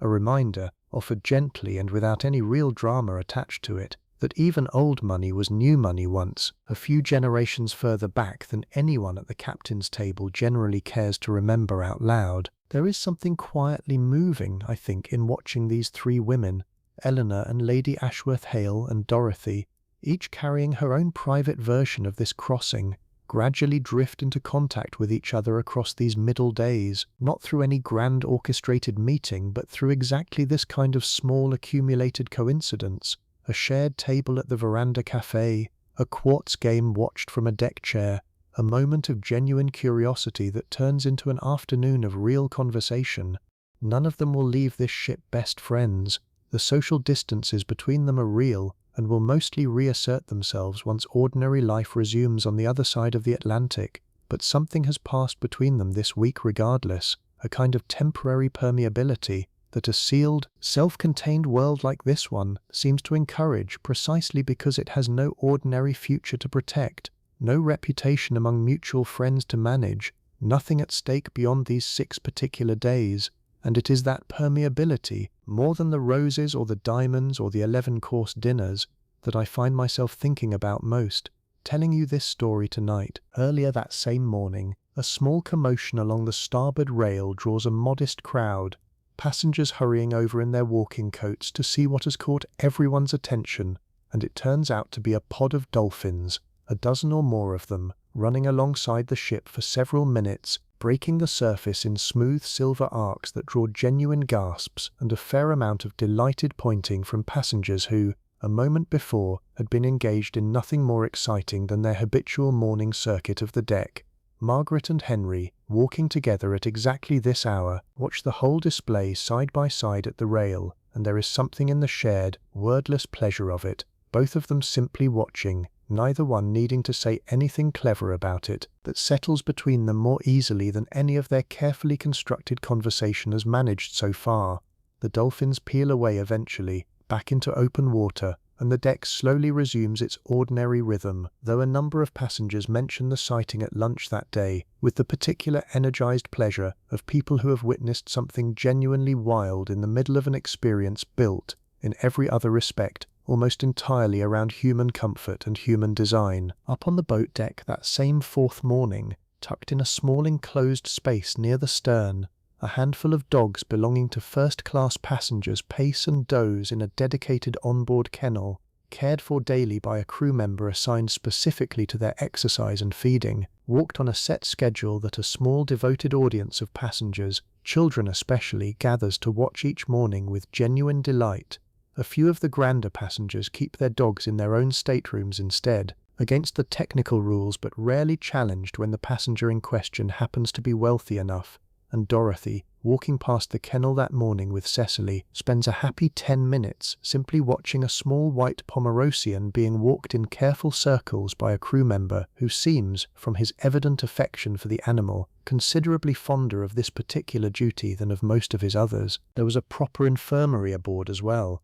staffed by 2 physicians, one senior and one junior, along with dedicated nursing staff, equipped to handle everything from seasickness to genuine medical emergencies, an operating room among its facilities, a level of medical provision that exceeded what many passengers had access to in their own hometowns. It saw relatively little use across a crossing this calm, mostly minor complaints, a child's fever, an elderly passenger's ordinary aches made worse by the ship's motion, the senior physician spending a fair portion of his days simply making social rounds through first class, checking in on passengers of standing as much out of social obligation as medical necessity, a role that blurred, aboard a ship like this one, somewhere between doctor and diplomat. The gymnasium instructor, whom we glimpsed briefly earlier in the crossing, kept to a schedule nearly as demanding as any passengers, morning sessions for men, a separate afternoon window for women and children, and had developed, over several years in the role, a genuine skill for making every single passenger who stepped onto his mechanical rowing machine or his stationary cycle feel that their particular effort,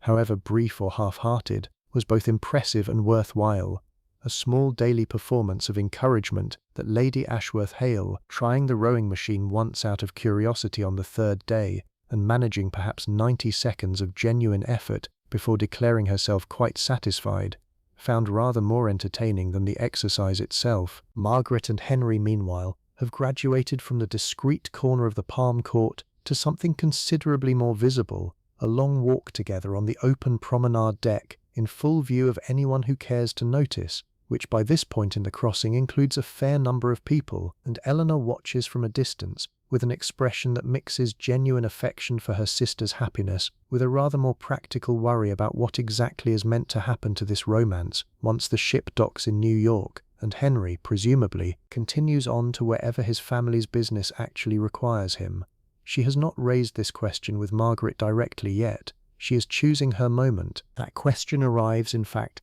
later that same afternoon, over tea in their sitting room, when Eleanor asks, as gently as she knows how, what Margaret imagines happens after Thursday.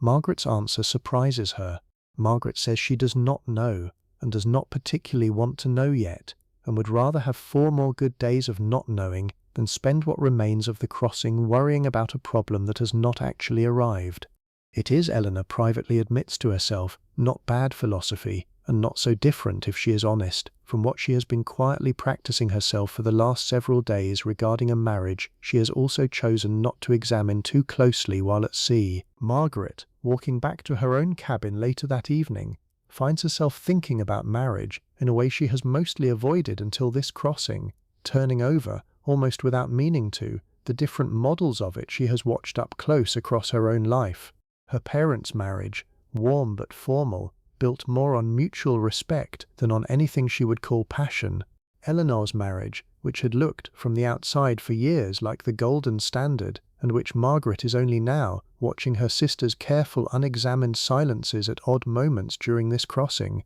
beginning to suspect is not quite what it appears, and now, faintly, at the very edge of possibility, whatever this thing with Henry might become, still too new and too fragile to properly categorize, but different, she thinks, from either of the models she grew up watching, built in 5 strange compressed days rather than the usual slow courtship her mother would have insisted on, tested by nothing yet but conversation and a few stolen hours in the palm court. She does not know, walking back to her cabin in the cooling evening air, which kind of marriage she actually wants for herself, only that she wants very much the chance to find out, and that Henry, whatever else is true about him, seems like someone worth finding it out with. There is a room on this ship that most of the passengers rarely think about, and almost none of them fully understand. Tucked away near the officers' quarters, humming with a particular electrical crackle that sounds like nothing else on board.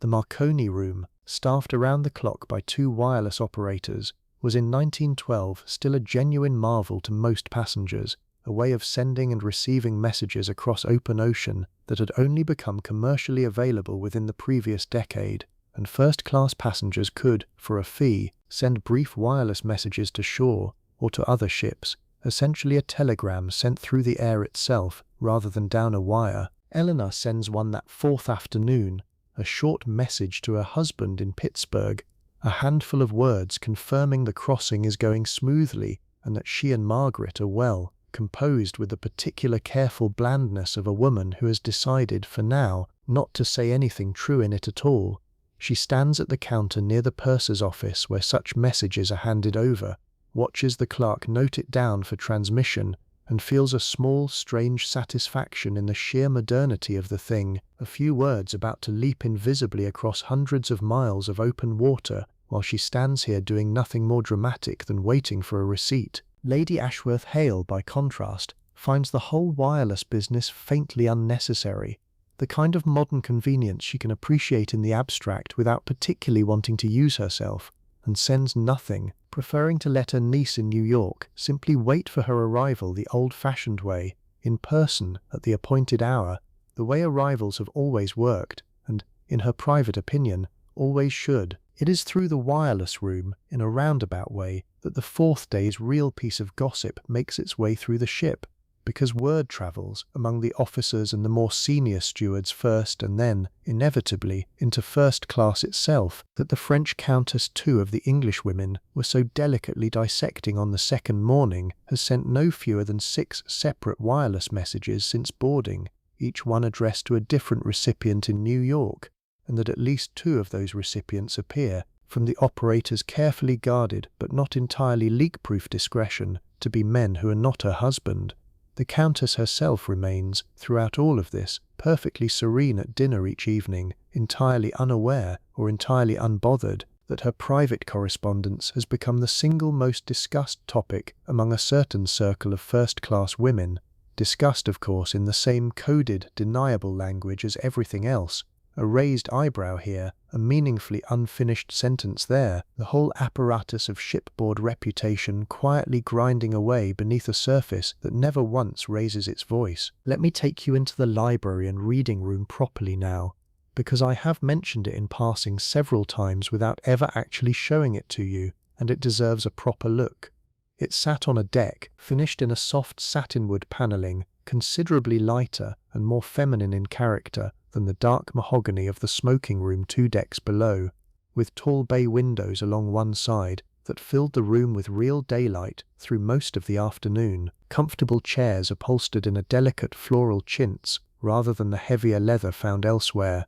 and it functioned, by unspoken but universal agreement, as one of the few genuinely mixed social spaces on the ship where women could sit for hours without needing an escort, a companion, or a specific social purpose beyond simply wanting to read. It was here, that same 4th afternoon, that Dorothy and her new friend Cecily settled into adjoining chairs with a stack of magazines between them and talked, in the unhurried way young women talk when they have decided they like each other and have several more days in which to prove it, about everything and nothing, about Cecily's family home in Kent, about Dorothy's uncle's orange groves in California, about a novel they had both, entirely coincidentally, read the previous winter and disagreed about completely. There is a particular kind of friendship that only forms under exactly these conditions, thrown together by circumstance rather than by any prior connection, compressed into a handful of days, and made somehow more intense rather than less by the knowledge that it has a hard and visible endpoint.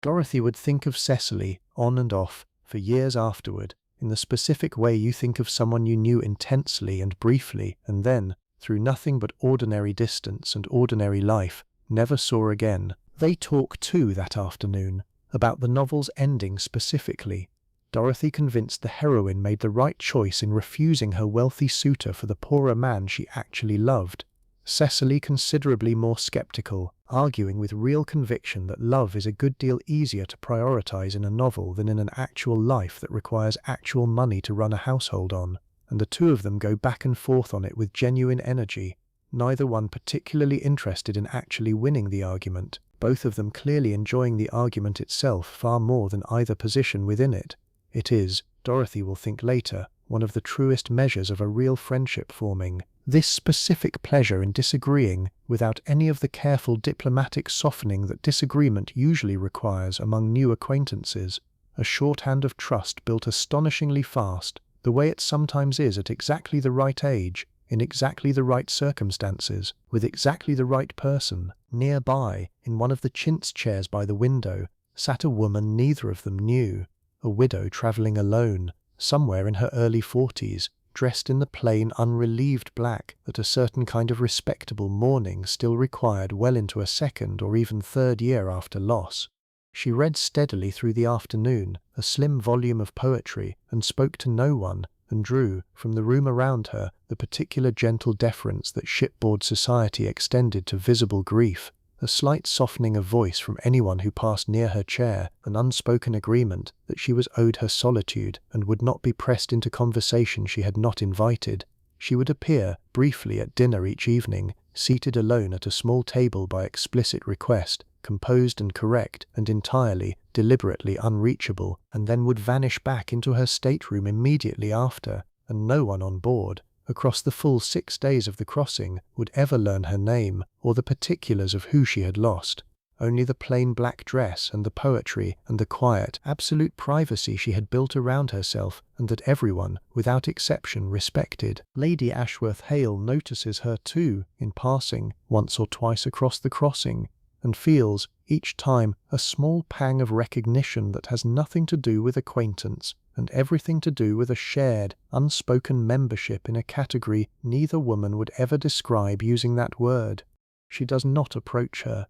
Grief of that particular fresh, unhealed variety does not generally want company. Lady Ashworth Hale knows this from her own first year, the year she could barely stand to be spoken to by anyone, let alone by a stranger claiming some presumed kinship of loss, and so she offers the woman in black nothing more than the same respectful distance everyone else aboard extends her, though she does once catch the woman's eye across the dining saloon on the third evening, and offers a small, private nod, one widow to another, entirely wordless, that the woman in black returns with the faintest answering incline of her own head before looking back down at her plate, the whole exchange lasting perhaps 2 seconds, and meaning, to both of them, considerably more than 2 seconds usually can. Before we get to that evening properly, let me tell you one more thing about the ship herself, because it is the kind of fact that makes people go quiet for a second when they first hear it. Every drop of fresh water used aboard,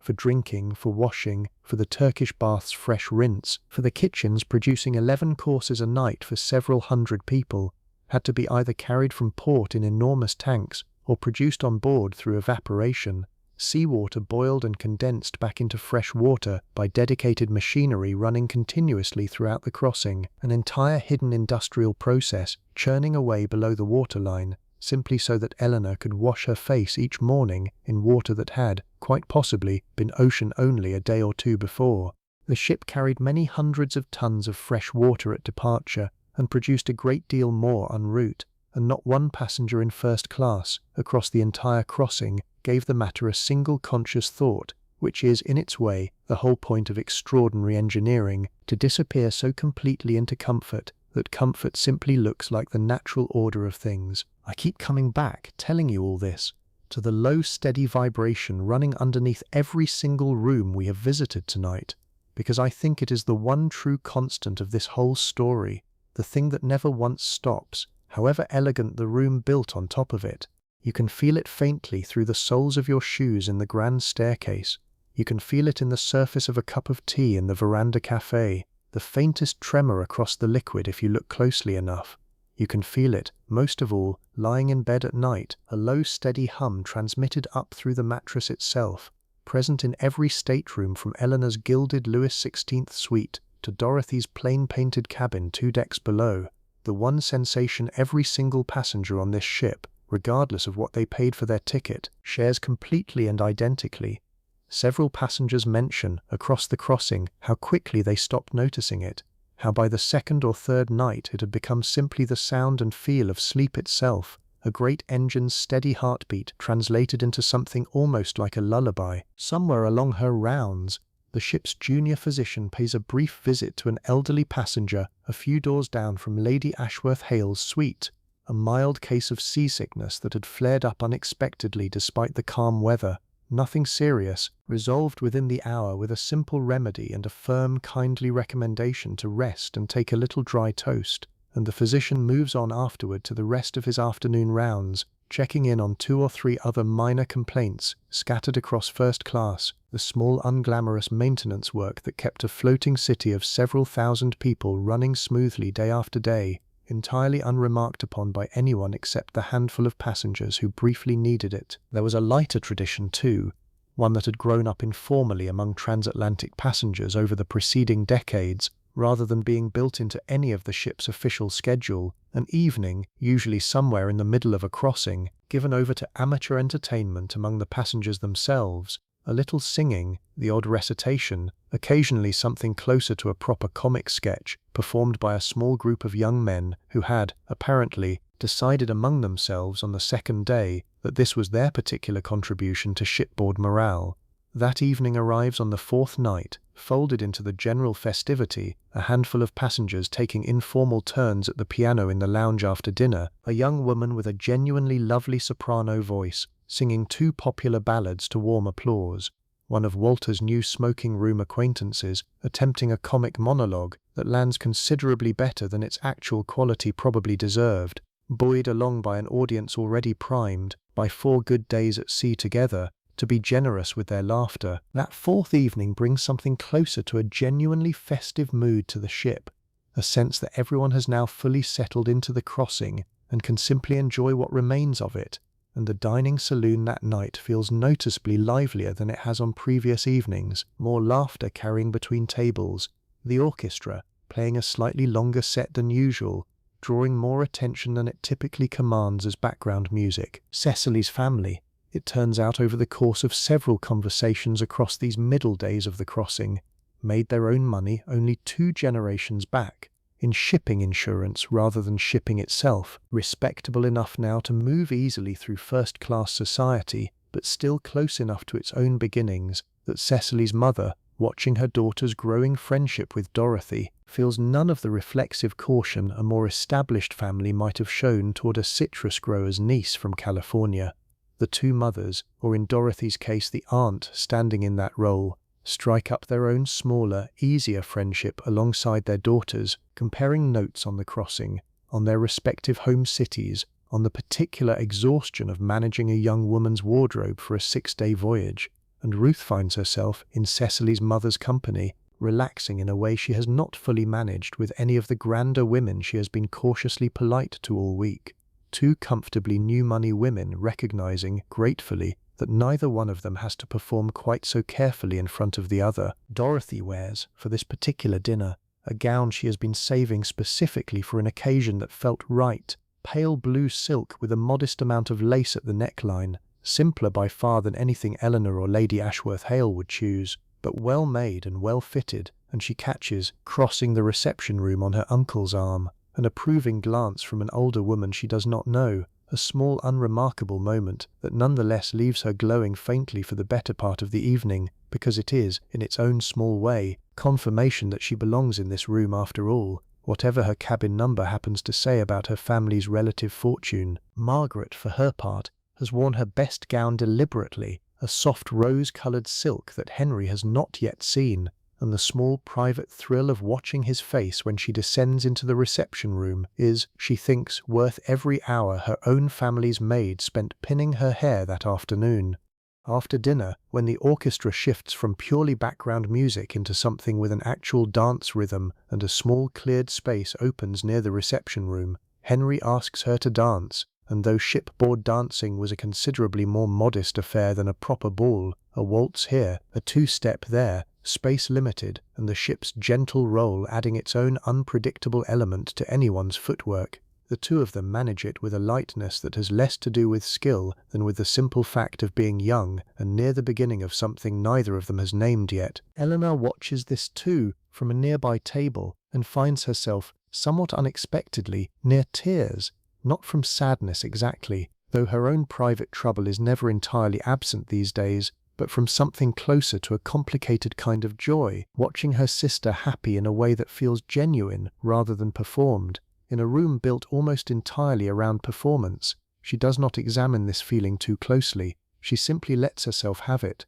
orders another glass of wine, and watches the dancing continue. Later that night, after the dancing has wound down and most of the reception room has emptied, Henry walks Margaret back toward her stateroom the long way, along the enclosed promenade rather than the direct interior route, and somewhere along that slower path, in a stretch of deck lit only faintly by the windows of the rooms they pass, he tells her something he has not told anyone else on this crossing, and very few people at all before it. His older brother, the one he speaks of so warmly, so easily, is not entirely well, has not been for almost 2 years now, a nervous complaint the family discusses only in careful euphemism, and Henry's crossing to America is not, as he has let most people assume, simply a business trip on the family's behalf. It is in part an audition, a chance to prove to his father that he can manage responsibilities that were never meant to fall to a second son, responsibilities he is not certain he actually wants, in a life he is not certain he actually wants either, and he has told no one this,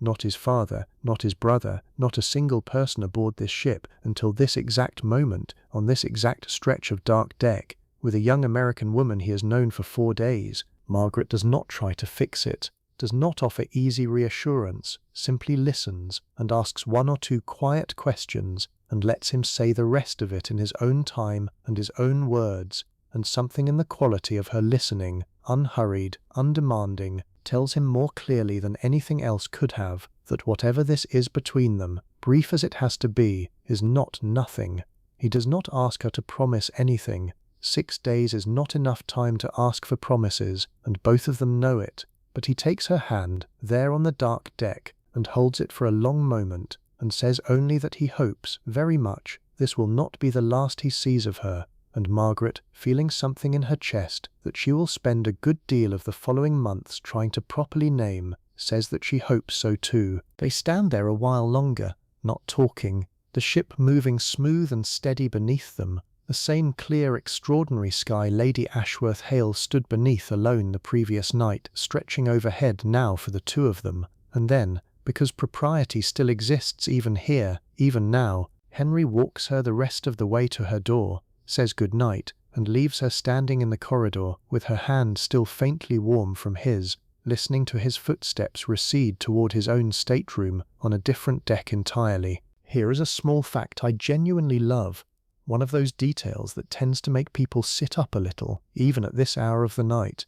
This ship printed its own newspaper. Every morning, a small publication called the Atlantic Daily Bulletin appeared, slipped under stateroom doors, or left in the reading room for first-class passengers, several pages long, carrying news received overnight via wireless from shore stations and passing ships, stock prices, sporting results, occasional snippets of world events, alongside the ship's own daily menu, and a modest scattering of advertisements for shops and services back on land. It was, in its way, a small miracle of its own, a genuine daily newspaper produced in the middle of the ocean, and Lady Ashworth Hale reads hers every morning over her chocolate, with the same unhurried attention she would give the London papers at home, checking stock prices out of long habit, though she has never in her life managed her own investments directly, and scanning the sporting results, mainly because her late husband always had a small quiet ritual of remembering him that she performs without any particular ceremony,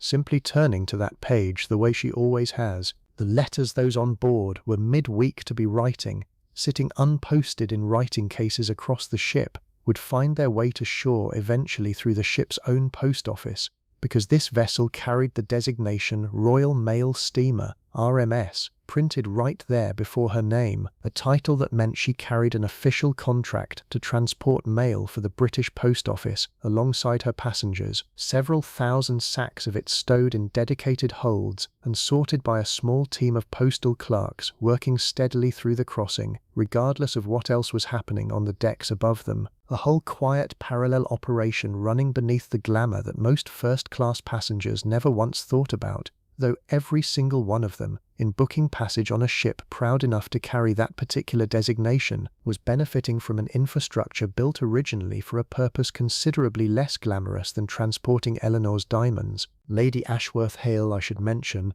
is not travelling empty-handed to her niece's wedding, and it is worth a moment here, because the business of a wedding gift for a woman of her means was its own small production entirely. Packed carefully in a separate case, cushioned in tissue and cotton wool, travels a silver tea service that belonged, 2 generations back, to her own mother, polished specially before the crossing began, and wrapped with the particular care reserved for an object meant to carry forward, quite literally, a family's history into a new household. She has thought about this gift more than she has admitted to anyone, has turned over, more than once during the quiet hours of this crossing, whether her niece will actually use it or simply display it, whether the gesture will land the way she intends it to, or simply be received as one more obligatory wedding present among many, and has decided, finally, somewhere around the 3rd day, that it does not matter either way, that the giving itself is the point, a small act of continuity offered forward into a family that will in its own time decide what to do with it. Sunday morning arrives calm and mild, and with it comes a ritual that even a ship this modern and this luxurious observed without exception. Divine service, held that morning in the first-class dining saloon, led not by a clergyman travelling as a passenger, but, in his absence, by the captain himself, using the form prescribed for use at sea, hymns selected in advance and printed on cards distributed to the passengers as they filed in and took their seats among the same tables where they had eaten dinner the night before, now cleared and arranged instead into rows facing a small improvised reading stand. There is a particular memory that comes to her, sitting in that improvised congregation, that she has not thought of in some time. her husband, on their very first crossing together as newlyweds, decades earlier, on a considerably smaller and less luxurious ship than this one, had sung the hymns that Sunday morning almost comically off-key, with a total, cheerful disregard for his own tunelessness that had scandalized the elderly woman seated in front of them and delighted his young wife so thoroughly that she had barely gotten through the service herself without laughing.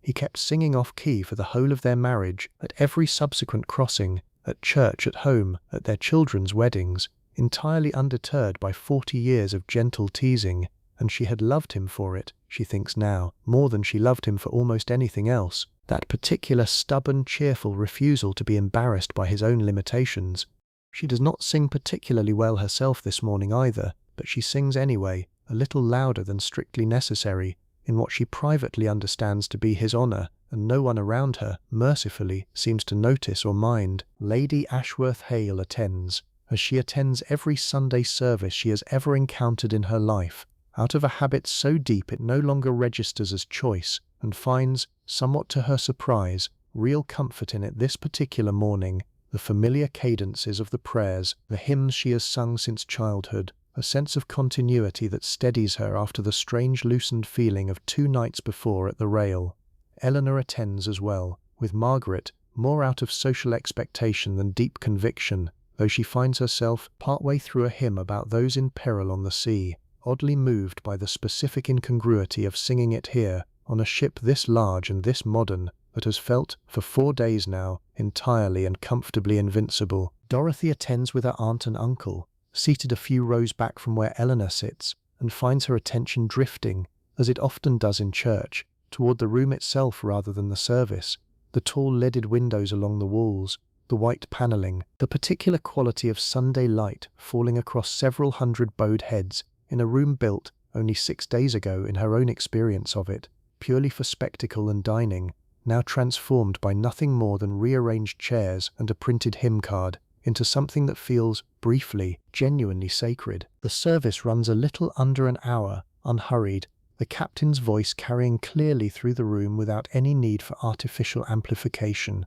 and when it ends, passengers file back out into a bright, mild Sunday, the sea calmer than it has been for most of the crossing, and the day ahead settles into something quieter than the previous evening's dancing, a Sunday kind of quiet, unhurried lunches, longer stretches of reading, deck chairs occupied for hours at a stretch by passengers doing very little beyond simply enjoying the mildness of the air and the closeness, now, of the crossing's end. Cecily that Sunday afternoon tells Dorothy a little more about her own family than she has offered so far, settled into adjoining deck chairs with rugs pulled over their knees against the mild but still present chill. She is the second of 4 daughters, and the particular arithmetic of an English family with 4 daughters and no sons. She explains with a wry, self-aware humour that Dorothy finds immediately endearing, means that her parents have spent a considerable portion of the last decade thinking hard about advantageous marriages, a subject Cecily discusses with more resigned good humour than bitterness, though Dorothy senses, underneath the humour, a genuine and specific tiredness with the whole business. Cecily's eldest sister married 2 years ago, a solid, sensible match that satisfied everyone including, apparently, the sister herself. Her 3rd and 4th sisters are still young enough that the question has not properly begun for them yet. Cecily herself sits in the uncomfortable middle position, old enough that the question is actively being asked, young enough that no answer has yet been required, and this crossing, she admits, is in part a deliberate strategy on her mother's part, a fresh field of eligible men entirely removed from the London season's increasingly familiar and increasingly disappointing rotation. Dorothy listens to all this with real interest, comparing it, without quite meaning to, against her own situation, where no one has yet begun any organized campaign on her behalf, where her uncle's money, while comfortable, is not quite substantial enough to make her a genuinely strategic prize, the way Cecily, daughter of an old established family however financially strained, apparently still is. She finds herself, turning the comparison over, unexpectedly grateful for her own relative freedom in the matter, a freedom born as much from her family's more modest standing as from any deliberate choice anyone has made on her behalf, and says as much to Cecily, gently, and Cecily, after a moment's genuine consideration, agrees that there is something to that, some real freedom in not being quite important enough to be strategically managed. A small perspective shift that neither of them fully resolves that afternoon, but that both of them carry away from the conversation regardless. I want to pull back for a moment and tell you a little about Dorothy's aunt and uncle, because we have followed Dorothy through a great deal of this crossing without ever quite looking closely at the two people who made it possible for her, and their story is, in its own quieter way, as interesting as any of the others. Her uncle, whose name is Walter, built his fortune slowly and without any particular drama,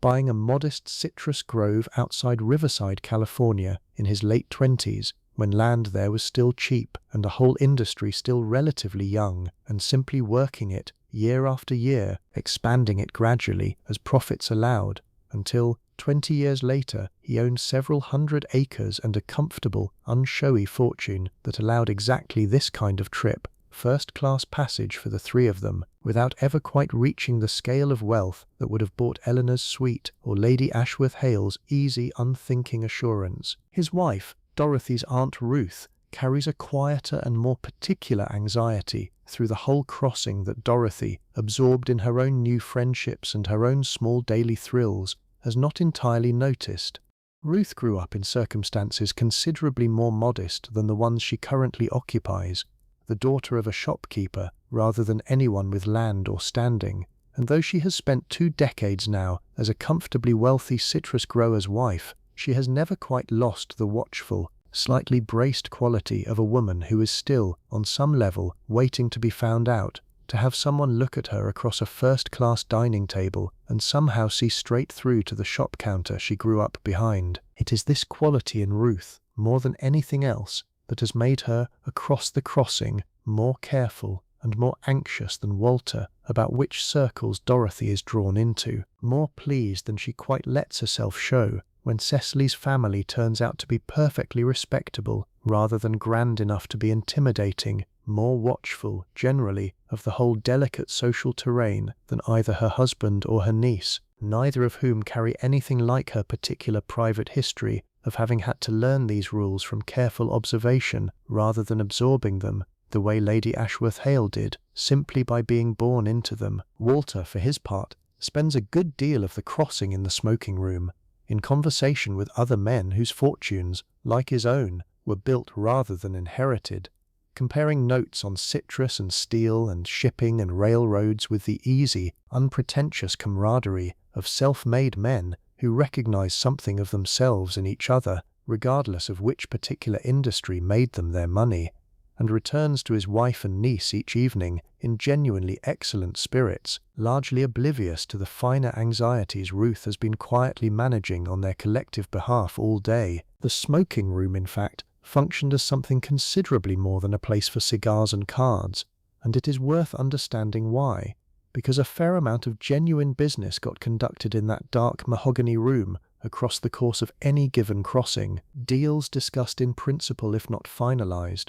partnerships tentatively proposed, introductions made between men who might otherwise have taken months to arrange a meeting through the usual channels of letters and secretaries and calling cards. There was a kind of concentrated opportunity in having so many wealthy, ambitious men sealed together aboard one vessel for 6 uninterrupted days, nothing to distract them, nowhere else particularly urgent to be, and the more socially astute passengers understood this instinctively, treating the smoking room's card tables and leather chairs as a genuine extension of their working lives rather than simply a retreat from them. Walter, on the 3rd evening, finds himself in a longer and more substantive conversation than most, with a New York banker who expresses genuine interest in the expansion Walter has been quietly planning for his groves, additional acreage he has had his eye on for the better part of a year, but has hesitated to finance entirely out of his own pocket. Nothing is decided that evening, nothing close to it, but a card is exchanged. A specific date in New York is proposed for a proper follow-up meeting, and Walter walks back to his cabin that night with the particular buoyant energy of a man who has just watched a vague ambition take one small, concrete step closer to becoming real. He tells Ruth about it the next morning over breakfast, and she listens with more genuine interest than she generally manages for his business talk, because this, unlike most of what happens in the smoking room, might actually matter to the specific shape of their life going forward, and she finds herself, for the length of that breakfast conversation, allowing herself to imagine it, a larger grove, a more secure fortune, perhaps even a house finally grand enough that she stops flinching just slightly every time someone asks where she grew up. Ruth's own quiet anxieties, the ones that have shadowed her through most of this crossing, ease considerably over these middle days, not because anything dramatic resolves them, but because the accumulated evidence of 5 good days, Dorothy's genuine friendship with Cecily, the easy warmth she has found with Cecily's own mother, Walter's promising new connection, slowly outweighs the watchfulness she arrived with. She catches herself, on the 5th morning, genuinely laughing at something one of the other first-class wives says over coffee, an unguarded laugh rather than the careful, socially calibrated version she usually offers, and registers, a beat later, a small flicker of surprise at her own ease, before deciding, deliberately, to simply let herself have it. 30 years of watchfulness do not dissolve in 5 days at sea. She knows that much about herself, but something has loosened here regardless. Some fractional easing of the shoulders she has carried tight for longer than she can properly remember, and she thinks, watching Dorothy across the breakfast table, laughing at something Cecily has just said, that whatever else this crossing turns out to have been worth, it will have been worth it for this alone. Watching her niece move through this rarefied world with a confidence Ruth herself took decades longer to build, if she ever fully built it at all. There is a particular kind of masculine sociability that a room like this cultivated, distinct in its rhythms from the more mixed, more carefully managed sociability of the dining saloon or the lounge. Voices pitched a little louder here, laughter a little less guarded. A haze of cigar smoke that the ship's considerable ventilation never quite fully cleared, curling up toward the stained glass screen and the ornamental clock above the fireplace, and an unspoken understanding among the men gathered there each evening that whatever was said within these particular walls carried a slightly different weight than the same words spoken at dinner in front of wives and daughters, freer, blunter, occasionally more honest about ambition and money and the specific anxieties that even genuinely wealthy men carry quietly beneath their good tailoring. Here is a detail that tends to surprise people almost as much as the swimming pool did, so let me give you a moment with it. This ship had electric elevators, 3 of them serving first class alone, running between the upper decks, operated by a lift attendant, whose entire job was to work the manual controls smoothly enough that passengers barely noticed the transition between floors.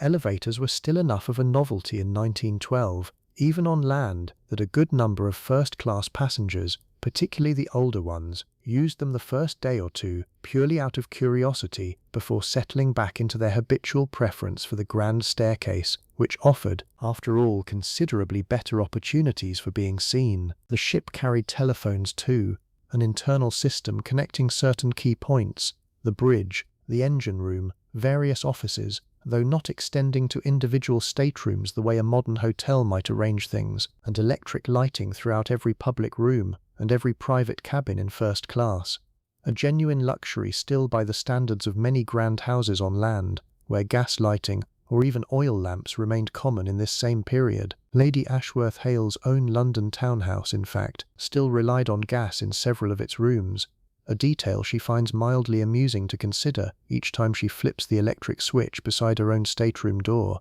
This floating hotel somehow more thoroughly modern in certain specific respects than the house she has lived in for 3 decades. Heating ran throughout the ship via steam, keeping the public rooms and private cabins alike at a temperature considerably warmer and more consistent than most passengers' own homes achieved, even with a fire lit in every grate. And it is this particular comfort, more than almost anything else, that visiting engineers and journalists touring the ship before its maiden voyage had remarked upon most, the sheer evenness of it. No cold corners, no rooms you avoided in winter, warmth simply everywhere, taken entirely for granted within about a day and a half by passengers who had, before boarding, never experienced anything quite like it. There was refrigeration too, extensive cold storage below decks keeping meat and dairy and produce fresh across a crossing of several days, and a bakery running around the clock producing fresh bread for every meal. and a dedicated space for the preparation of ice cream, an amenity that appears on the menus with a frequency that still strikes people today as faintly extravagant.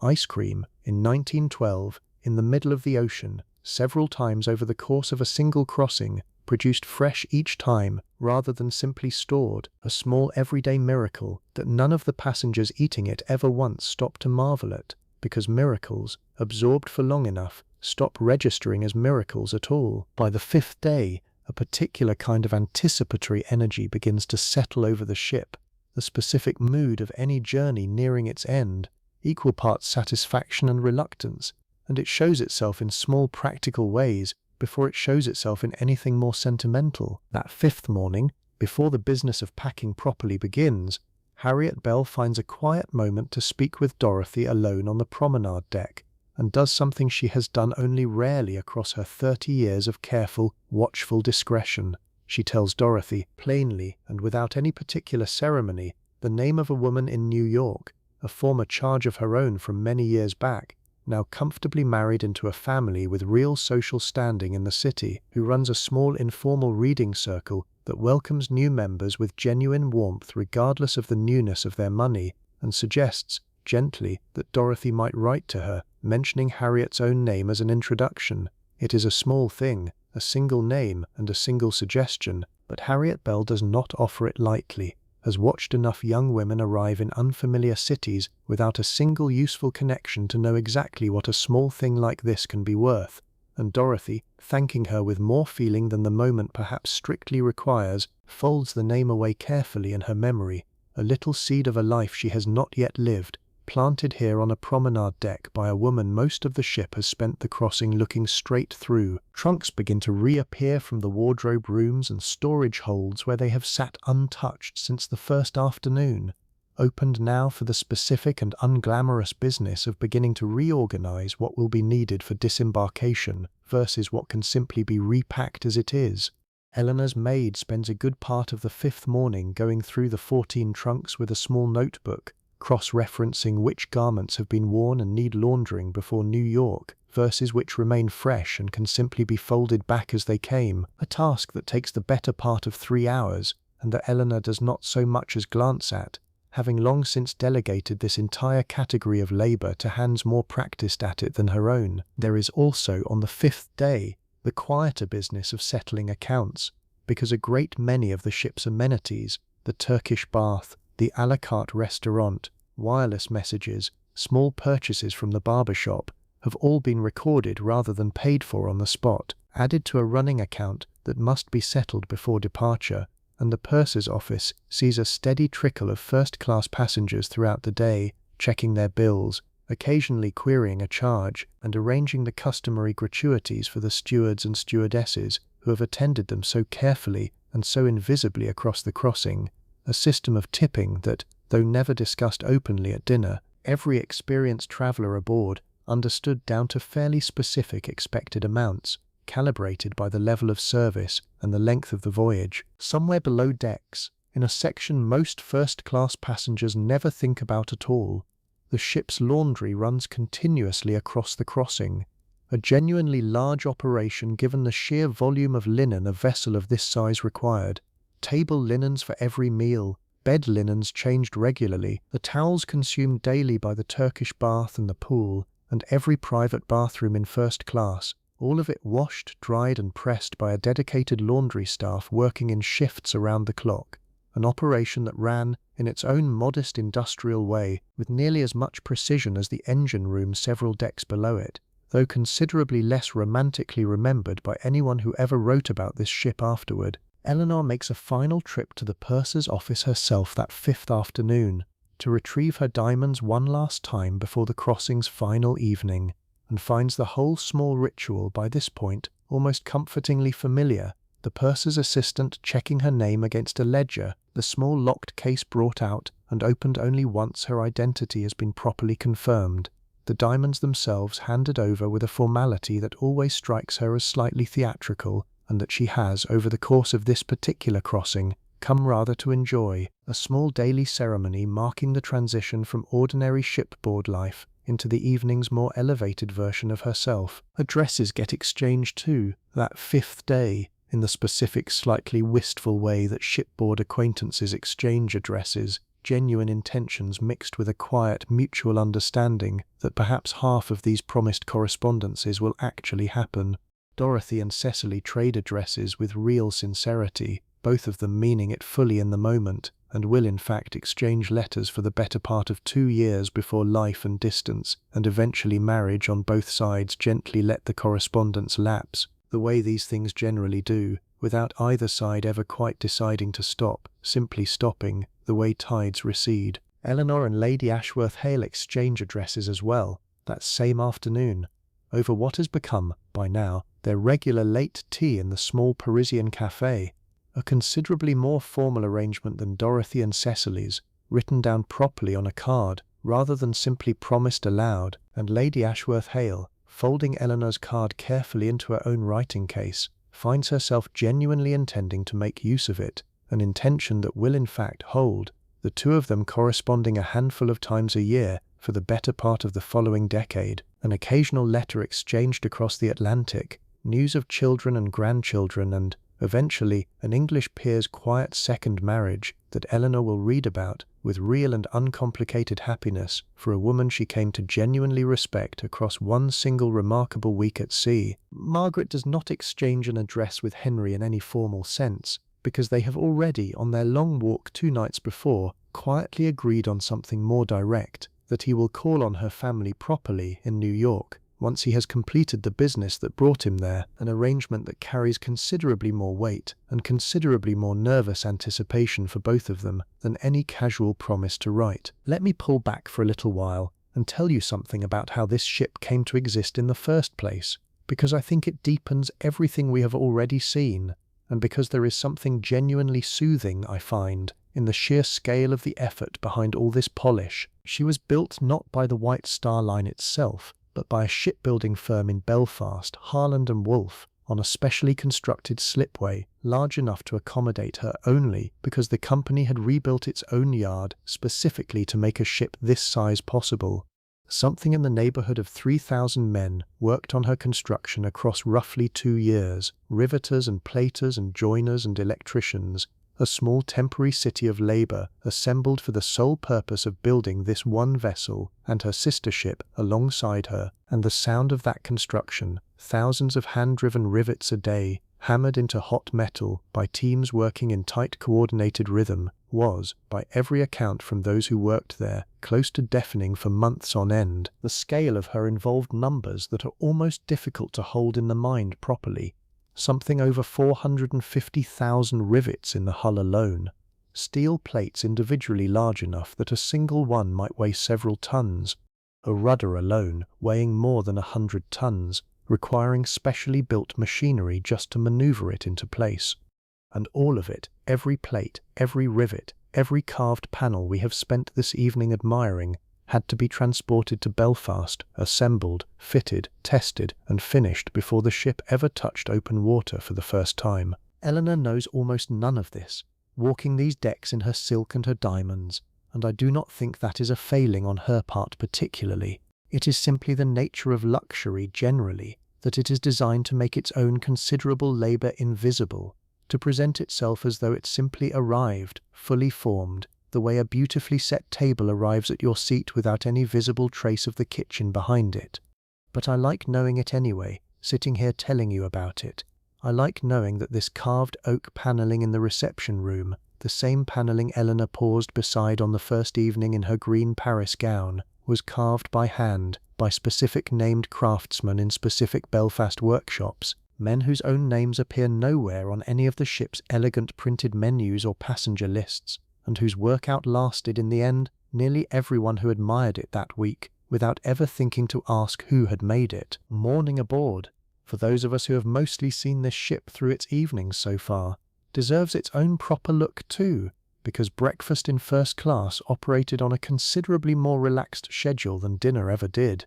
There was no single seating, no fixed hour everyone was expected to observe. The dining saloon opened for breakfast across a window of several hours, and passengers came and went more or less as their own habits dictated, some appearing promptly at 8, others, like Margaret, rarely surfacing before 10. The breakfast menu itself ran to a genuinely startling length for a meal most of us think of as simple: porridge and grilled fish and eggs prepared half a dozen different ways, mutton kidneys and bacon, an assortment of breads and preserves, fresh fruit carried aboard specifically for the crossing, a full spread that most passengers sampled from selectively rather than attempting in its entirety, though a few of the more robust male passengers, Walter among them, made something close to a genuine project of working through as much of it as decently possible. Lunch sat somewhere between breakfast's informality and dinner's full ceremony, a lighter multi-course meal, cold meats and salads alongside a hot dish or two,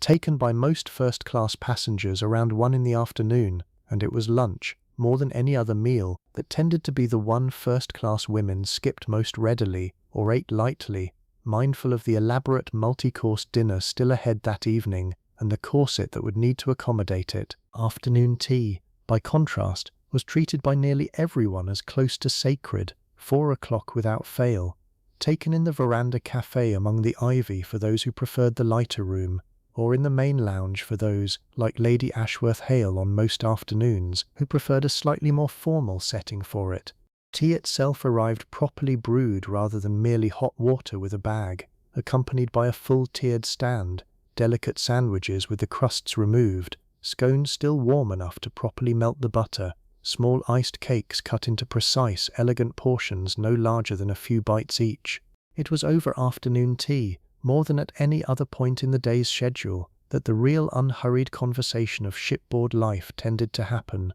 Opinions exchanged, acquaintances deepened, the day's accumulated gossip quietly circulated over the clink of cups being set back into their saucers. There is a ritual at the other end of the day too, one that almost never makes it into paintings or photographs because it happens after the public part of the evening has ended, and I think it deserves a moment here, quietly, before we move toward this last night. Undressing, for a woman of Eleanor's or Lady Ashworth Hale's position, was nearly as involved a production as dressing had been that morning, simply run in reverse. The elaborate evening hairstyle, built pin by pin over the better part of an hour, had to be taken down again, each pin removed and set aside, the hair brushed out slowly to redistribute the day's oils and ease whatever tension the elaborate arrangement had put on the scalp. The gown itself, laced or hooked or buttoned into place by a maid that evening, required that same maid, or one very like her, to reverse the whole process,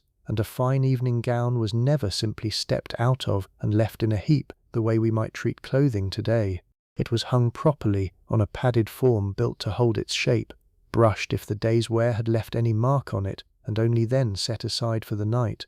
The corset came last, unlaced gradually rather than all at once, because releasing that kind of structured pressure too quickly could genuinely leave a woman lightheaded, and Eleanor, most nights of this crossing, has sat for a few minutes afterward, simply breathing, feeling her own ribs expand into a fullness the garment has held in check since 8 that morning, a small private discomfort so routine to women of her era that she has never once thought to describe it to anyone as discomfort at all. It was simply what evening felt like at the end of every single day, the quiet unwinding after the visible performance had ended, and no one but a trusted maid remained to see the plain, unlaced, entirely ordinary woman underneath all that carefully constructed shape. Behind every one of those 11-course dinners we have been describing sat a kitchen operation of genuinely staggering scale, a main galley serving first and second class alike, staffed by dozens of cooks working under a chief cook who answered in turn to the ship's catering department, an entirely separate hierarchy running in parallel to the officers who steered the vessel itself.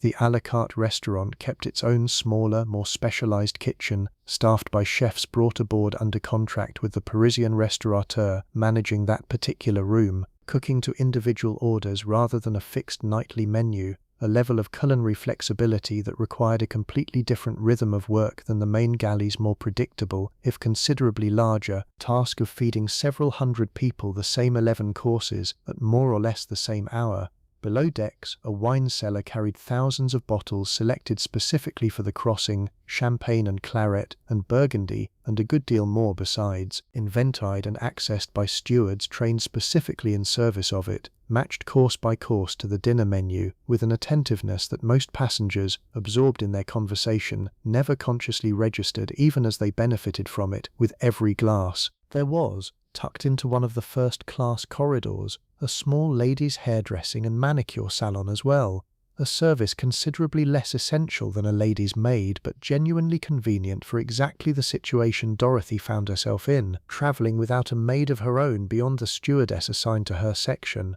She visits it once, on the third afternoon, mostly out of curiosity, and comes away with her nails properly shaped for the first time in longer than she can remember, chatting the whole while with the young woman running the salon, who tells her, in the easy confiding way service workers sometimes fall into with a passenger who treats them like an actual person rather than a fixture of the room, that she has crossed the Atlantic more times in the last 2 years than she can properly count anymore, and that the sea, after enough crossings, starts to feel less like an ocean and more like a very long, very familiar road. Let me say a brief word, too, about the world just below and beyond the one we have been living in tonight, because first class did not exist in isolation, whatever its architecture and its private promenades and its locked jewel cases might have suggested to the women inside it. Second class aboard this same ship was, by the standards of most other liners afloat in 1912, remarkably comfortable in its own right, closer in quality to first-class accommodations on many older or lesser vessels, with its own dining saloon, its own library, its own promenade space, occupied largely by academics, clergymen, small business owners, families of solid, comfortable means without any of the truly enormous fortunes travelling one deck up. And below that again, third class carried the largest number of passengers by far, many of them emigrants crossing not for pleasure or obligation, but for an entirely new life on the other side of the ocean, travelling in accommodations considerably plainer but, on this particular ship, genuinely better appointed than steerage had traditionally been on older vessels, a point the White Star Line had specifically prioritized, hoping to draw emigrant traffic away from rival lines by offering cleaner, more humane conditions for the crossing's largest and most economically important class of passenger. Eleanor and Lady Ashworth Hale and Dorothy will none of them, across this entire crossing, set foot in either of these other worlds, separated from them by locked gates and differently numbered decks and an entire social architecture built to keep the classes from ever quite meeting,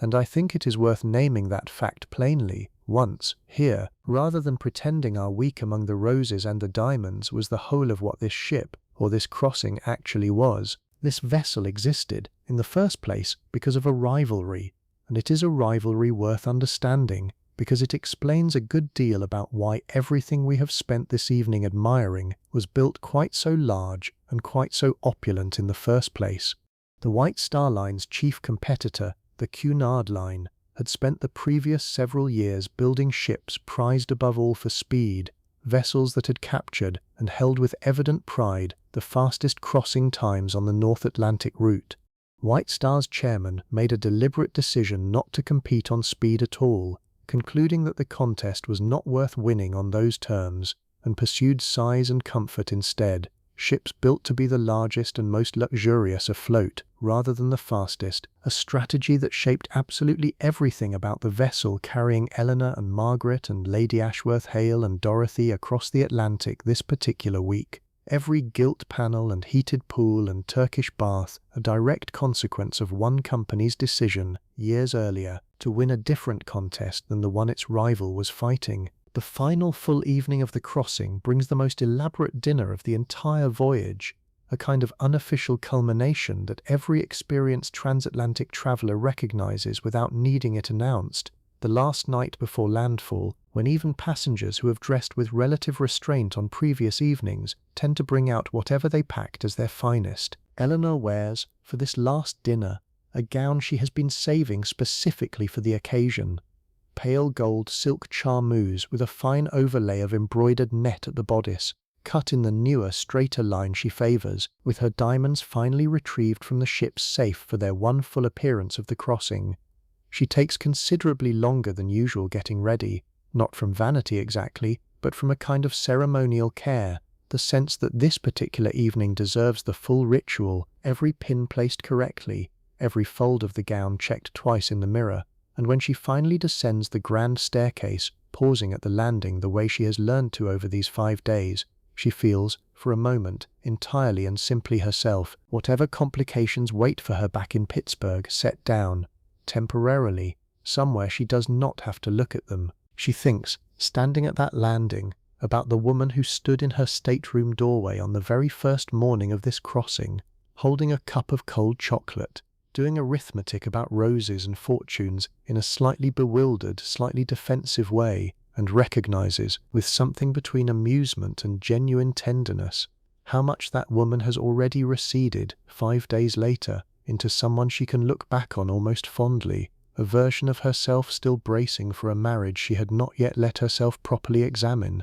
She has not solved anything in the intervening days. The marriage will still be waiting for her on the other side of this crossing, whatever shape it turns out to actually be in. But she has given herself, these 5 days, something she did not entirely expect to find at sea, a kind of clarifying distance, room enough to see her own life from slightly outside it, and she carries that small private gift down the rest of the staircase with her, tucked in alongside the diamonds and the gold silk, invisible to absolutely everyone in the room except herself. Lady Ashworth Hale wears her most formal gown as well, deep black shot through with a subtle silver thread, the pearls in their full length this time, rather than the shorter arrangement she has favoured on other evenings, and finds herself, walking into the saloon, greeted warmly by nearly a dozen acquaintances made or deepened over the course of the crossing, a reminder that even a woman who began this voyage bored and faintly reluctant has, somewhere along the way, without particularly noticing it happen,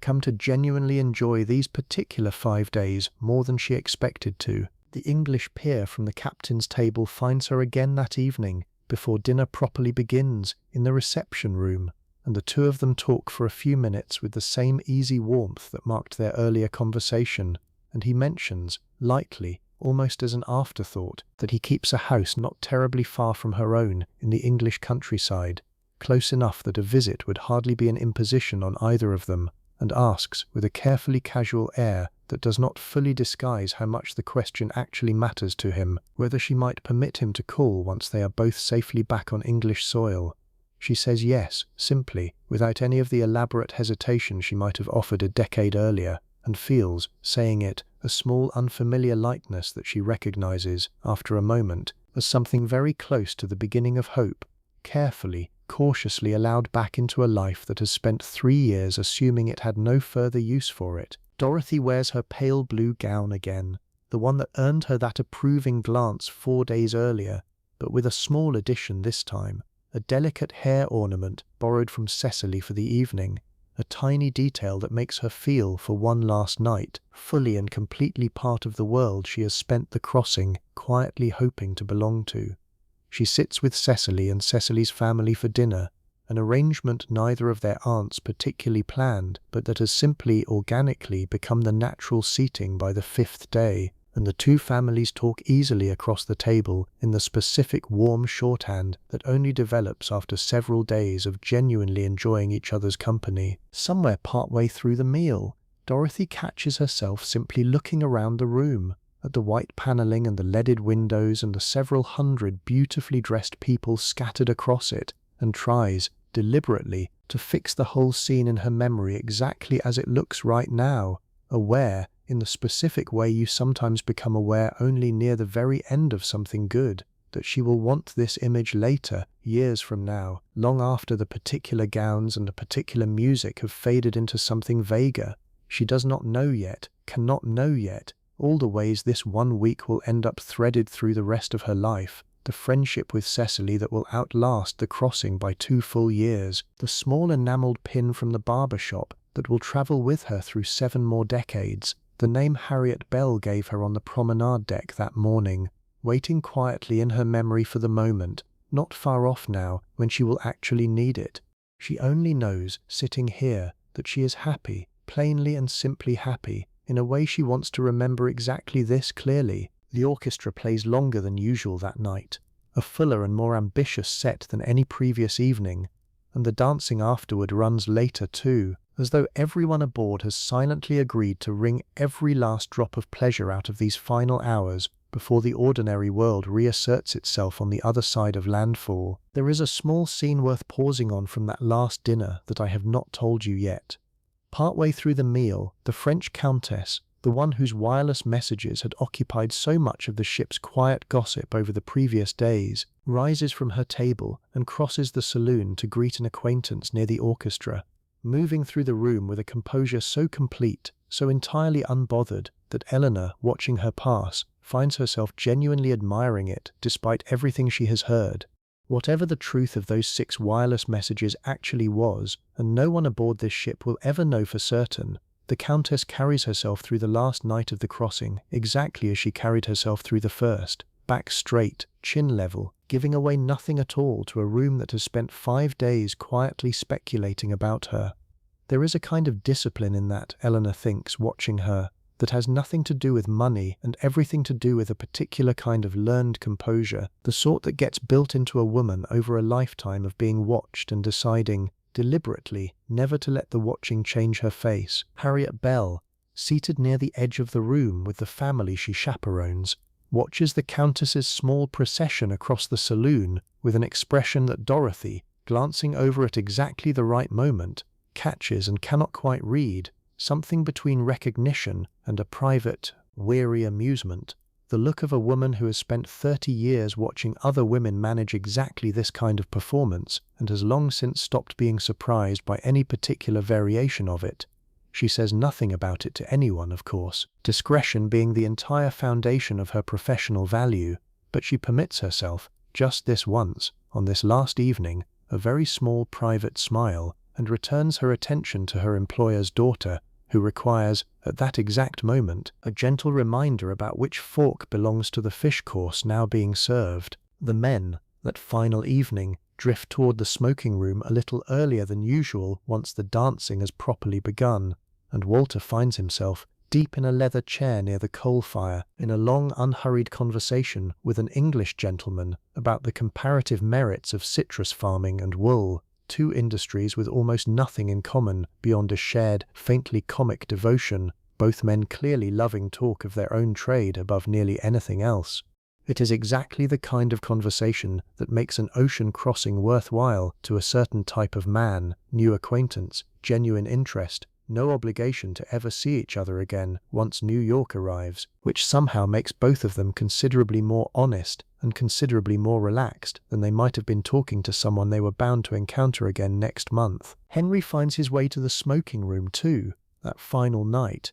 before he goes looking for Margaret, and falls into a brief conversation there with an older man, a shipping insurer as it happens, who asks him, in the friendly, faintly probing way older businessmen sometimes address young men they have taken a passing liking to, what exactly he intends to do with himself once this crossing ends. Henry gives the honest answer, or close to it, that he does not entirely know yet, that his family's business waits for him in a shape he has not fully decided he wants, and the older man, rather than offering the easy reassurance Henry half expects, tells him instead, with a bluntness Henry finds oddly bracing, that uncertainty at his age is not a flaw to be corrected, but simply the ordinary condition of being young and not yet fully formed, and that the men who pretend otherwise, who arrive at 30 with total false certainty about everything, tend to make considerably worse decisions than the ones who admit, honestly, that they are still working it out. Henry carries that particular piece of advice with him for the rest of the evening, turning it over, and it will in fact stay with him considerably longer than that, resurfacing at odd moments across the following several years exactly when he needs it most. Up in the lounge, meanwhile, a small group of women, including Lady Ashworth Hale, and, a little later, Eleanor as well, gather for a hand or two of cards after the dancing has drawn off most of the younger crowd, a quieter, older kind of socializing that suits both women better at this hour than the noise and motion of the dance floor. Cards were a common enough pastime aboard, played for modest stakes among first-class passengers who had the leisure and the company for it, and this particular hand runs late, past 1 in the morning, 4 women who were strangers 6 days ago now, talking easily across a card table about nothing of any real consequence, the specific comfortable ease that a shared voyage, however brief, tends to produce among people who would otherwise have had little reason to ever sit down together at all. The fourth woman at that table, whom neither Eleanor nor Lady Ashworth-Hale had spoken with at any length before this particular evening, turns out to be the Boston lawyer's wife from the writing room, the one who had mentioned, days earlier, attending a suffrage meeting out of curiosity, and the conversation drifts back to that subject once or twice across the course of the evening, more easily now than it had on that first cautious morning. Four women considerably more comfortable with each other after 5 days than they were as strangers, willing to disagree a little more openly, willing to laugh a little more freely at their own certainties. Lady Ashworth-Hale, to her own quiet surprise, finds herself conceding a point or two she would not have conceded at the start of the crossing. Not a full change of heart, nothing so dramatic as that, but a small softening, a willingness to hold her settled opinions slightly less tightly than she has held them for the better part of 5 decades, which is, for a woman of her age and temperament, its own quiet kind of movement. I want to slow all the way down now, because we are coming toward the end of our own evening together too, and I think this is the right place to do it. After the dancing finally winds down, well past midnight, Eleanor and Margaret sit together in their sitting room for a while before bed, not talking about much of anything in particular, simply enjoying the last quiet stretch of a crossing that has meant something different to each of them than either expected it to. Margaret asks at one point whether Eleanor is truly all right, a question she has been circling for days without quite landing on directly, and Eleanor, surprising herself, tells her a little of it. Not everything, not the full shape of the trouble waiting for her in Pittsburgh, but enough, a small honest fragment offered in the safety of this particular hour, this particular quiet room, and Margaret listens the way Margaret has learnt, over this crossing, that listening well sometimes matters more than having anything useful to say in return. 2 decks up, Lady Ashworth-Hale writes her final unposted letter of the crossing to her niece, describing nothing of substance really, the weather, the food, a few pleasant acquaintances made along the way, but writing it anyway, out of habit, out of a kind of loyalty to the ritual itself, and then sits for a while afterwards simply looking at the room around her, the Empire panelling, the fire now banked low for the night, and feels something that surprises her, a genuine reluctance to see this particular version of the crossing end, not the ship itself. She has 11 previous crossings behind her, and will likely have several more ahead, but this specific 5 days, this particular unrepeatable arrangement of grief, loosened and dinners enjoyed, and a captain's table conversation that reached her more than she expected it to. Further down, in her smaller cabin, Dorothy lies awake later than she means to, replaying the evening, the dancing, the borrowed hair ornament, Cecily's laugh, and feels something she does not yet have quite the right words for, a sense that this crossing has changed something in her, not dramatically, not in any way she could point to and name precisely, but genuinely, the way a single formative week sometimes does at exactly the right age, leaving a mark that will not become fully visible until years later, looking back. The ship moves on through the dark water, smooth and steady and enormous, carrying all of them, the sisters and the widow and the citrus grower's family, and the Countess with her wireless messages, and the young Englishman somewhere in his own cabin, thinking about a woman he has known for 5 days and cannot stop thinking about. All of them asleep now, or nearly so, all of them wrapped in that same low steady hum we talked about earlier, the great engine's heartbeat carried up through mattress and floorboard and bone, the one thing every single passenger aboard, whatever they paid for their ticket, shares completely and identically tonight. I think, when I sit with this particular story for long enough, what stays with me most is not the diamonds or the 11 courses or the swimming bath heated in the middle of the ocean, remarkable as all of that genuinely was. It is the smaller things underneath it. A sister listening well instead of offering advice, an old woman allowing herself cautiously to hope again, a young woman fixing a room in her memory because some part of her already knows she will want it later, a letter folded twice and pressed into a palm, a quiet nod exchanged between 2 widows across a crowded dining room, wordless, complete, needing nothing further said.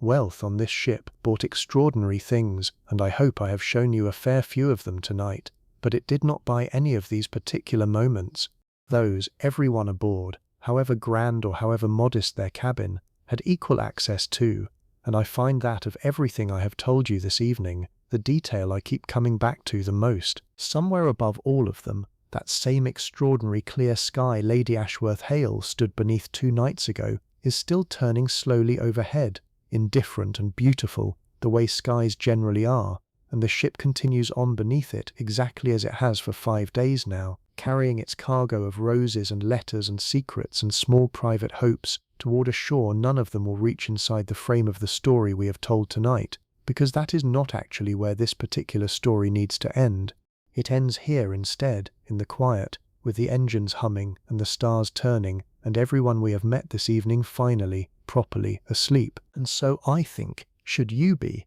by now, or very nearly there, I hope you enjoyed spending this evening aboard with Eleanor and Margaret, with Lady Ashworth Hale and her quiet grief slowly loosening, with Dorothy finding her footing in a world considerably grander than the one she grew up in, with Henry and his uncertain future, and Ruth and her 30 years of watchfulness finally, briefly set down. There was a whole floating world here, for 6 short days in the spring of 1912, entire and complete and gone now, the way all worlds eventually are, and I am glad, genuinely, to have been able to walk you through a little of it tonight. Wherever you are, whatever kind of day brought you here, I hope you feel a little lighter than you did an hour ago. Let your shoulders drop if they have not already. Let your breathing slow all the way down. There is nothing else you need to do tonight, nothing left to finish, nowhere else you need to be. The ship sails on without us now, and we can simply let it and rest. Good night, friend. Sleep well,